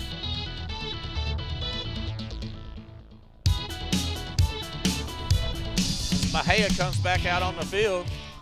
It's got a 3rd and 9 here, and that's what's really hurt them this second half, Yeah. Wallace, is they've had them 3rd and 12, 3rd and 9, 3rd and 11, and let them get just what they needed. It'll be a handoff to Sunday, and he's tripped up. He didn't get it that time. No, he didn't. He's going to bring up about 4th and 6. Going to see what Connally does here, as they did actually move into Mexia territory. I mean, I know you have a 2-run or 2 touchdown lead here. Yeah. But you can't go for it on 4th down, and if they stop you right here. Yeah, you know. I know you may hate to punt. Yeah, you might not want to punt it. The smart thing to do right here is punt, but Connally's where they are for a reason, and they may just try to line it up and try to run it down and get a 1st down and run it out and not have to put their defense back on the field. The thing that Connally's got to think about is, looky here, Mexia scored on quick touches, run play and 50, 60-yard touchdown. So if somehow Mexia stops you on 4th down right here, Mexia gets the ball anywhere around the 45-yard line, one play and it's a touchdown. And if they get the 2-point conversion, man, what's the say you can't get an onside kick? So, and it looks like they're going to run their punt unit out. We see the quarterback and skill players coming off, a couple other players running on. Looks like they are. Well, we say that, and I see Gaither still on the field, but no, they're dropping back number 2. Looks like he's back to punt the ball. But this is a situation where you want to be smart as a defense and not run off and let them. Jump off yeah, sides don't jump either. off sides. Don't make a mistake that allows them to move the ball ahead. And they get it away. Holman's back, and he's going to have a chance to return it. And he does, and he gets around the edge. And he's moving up the field, and he's going to give him a good starting field position at about the 42-yard line, 43-yard line. And like you said just a second ago, you know, Mahet's been quick strike. If they can get a big play from someone and get in the end zone, you know, it can make the end of this game pretty interesting. It means you'd have to recover an onside kick for sure. So right now, Mahet's offense is over on the side. They're ready to take the field. Connally's defense is out, awaiting the offense. And Maher trots out onto the field. It'll be Proctor and Jones in the backfield. We got twins to the top and twins to the bottom with Prince up top and Clark down bottom outside. It's just going to be a drop back throw. And Proctor throws, and there's a catch by Holman. He moves the chains about 7 yards and gets out of bounds.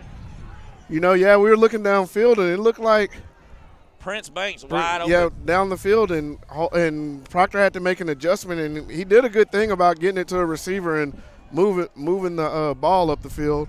So now we get second and about 3.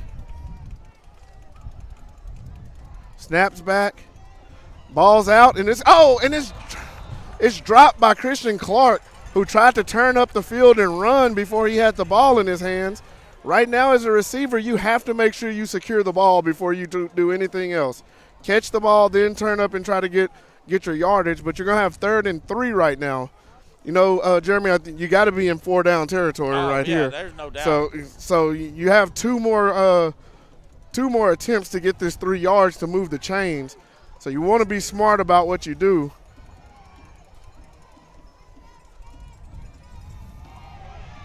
Oh, and Connally gets to Proctor and sacks him. You know, and you don't want to take that there. That's what we were just talking about. They brought pressure off the edge. They brought more rushers than the offensive line could block, and they were able to get to Proctor before he could get the ball out. You know, and looking down the field, they had pretty good coverage Guys, too. we've got to go here. We cannot be wasting all this time. You know, and there's 40 seconds left on the clock. Snaps back. Proctor rolls. You got to throw it. You got it.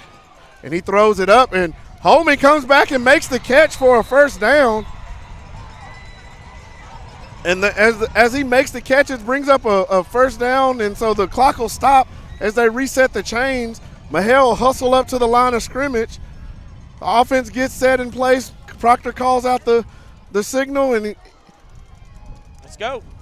He snaps the ball back. He's looking for a receiver. He throws it deep to Clark. Oh, and it's picked off,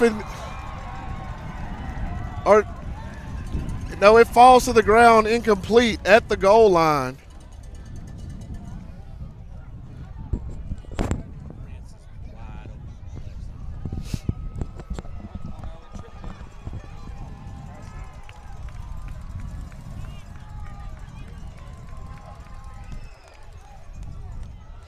With the clock stopped, the Blackcats have 13 seconds. It'll be 2nd and 10 from the Connally 36-yard line. You think you should have probably about 2 more attempts down into the end zone from here. And he gets rid of the ball and he throws it. It's incomplete, as he had to get rid of the ball and as the rush was coming. And right now, you have to know that Connally's gone to bring the house. They're bringing safeties off the edge. They're bringing more people than you can block. They're trying to keep Proctor from being able to have that time to throw the ball deep. So receivers are going to have to realize that somebody's going to have to settle in an open area, and we're going to have to get the ball to them so that we can keep moving the ball. We don't have any timeouts left and only 10 seconds on the clock.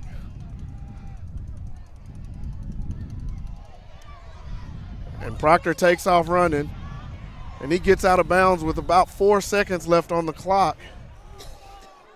He's going to bring up third and about half a yard from the Connally 27-yard line. Right here with 4 seconds left, you have one chance to take a shot into the end zone. You know Connally's going to back up their secondary and try to keep everything in front of him.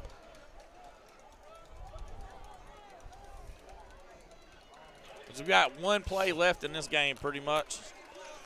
Do you think there's any 14-point plays out there? No, there's not. But you want to finish strong. You want try to get points on the board as the game ends here, you know, just for the sake of your team. And they run a swing pass to Jones, and he's up the sideline, and he has some blockers, and he's just driving, and they're going to drive, and, they're able to get him out of bounds. They got him out of bounds at the 1 yard line. Well, that's going to bring it to an end here at Black Cat Field tonight. Connally pulls off the win, 42-26. Good game here. Wallace, I appreciate you coming out and calling with us again. Yeah, you know, I enjoyed it. We knew that this was going to be a tough-fought game, a good game between two pretty good teams. And, you know, Connally's the #1 team in the state, and the Blackcats came out and they fought toe-to-toe with them. You know, they gave up a few plays, and we saw where Connally's strength was tonight. And they were able to move the ball up the field and score on Mexia a couple times. Mexia was able to actually match that and come back and score some as well. So, you know, there's nothing to hang your head about if you're the Blackcats. You just got to get back on the practice field and work some things out and get ready for next week. You know, and as we say that, we'll be back here with you next week as we travel to Robinson as the Mexia Blackcats take on the Robinson Rockets next Friday at 7:30. We'll be back. Maybe, hopefully, we'll be calling you a Black Cat win. Thank you out there for listening. We'll be back next week at this time.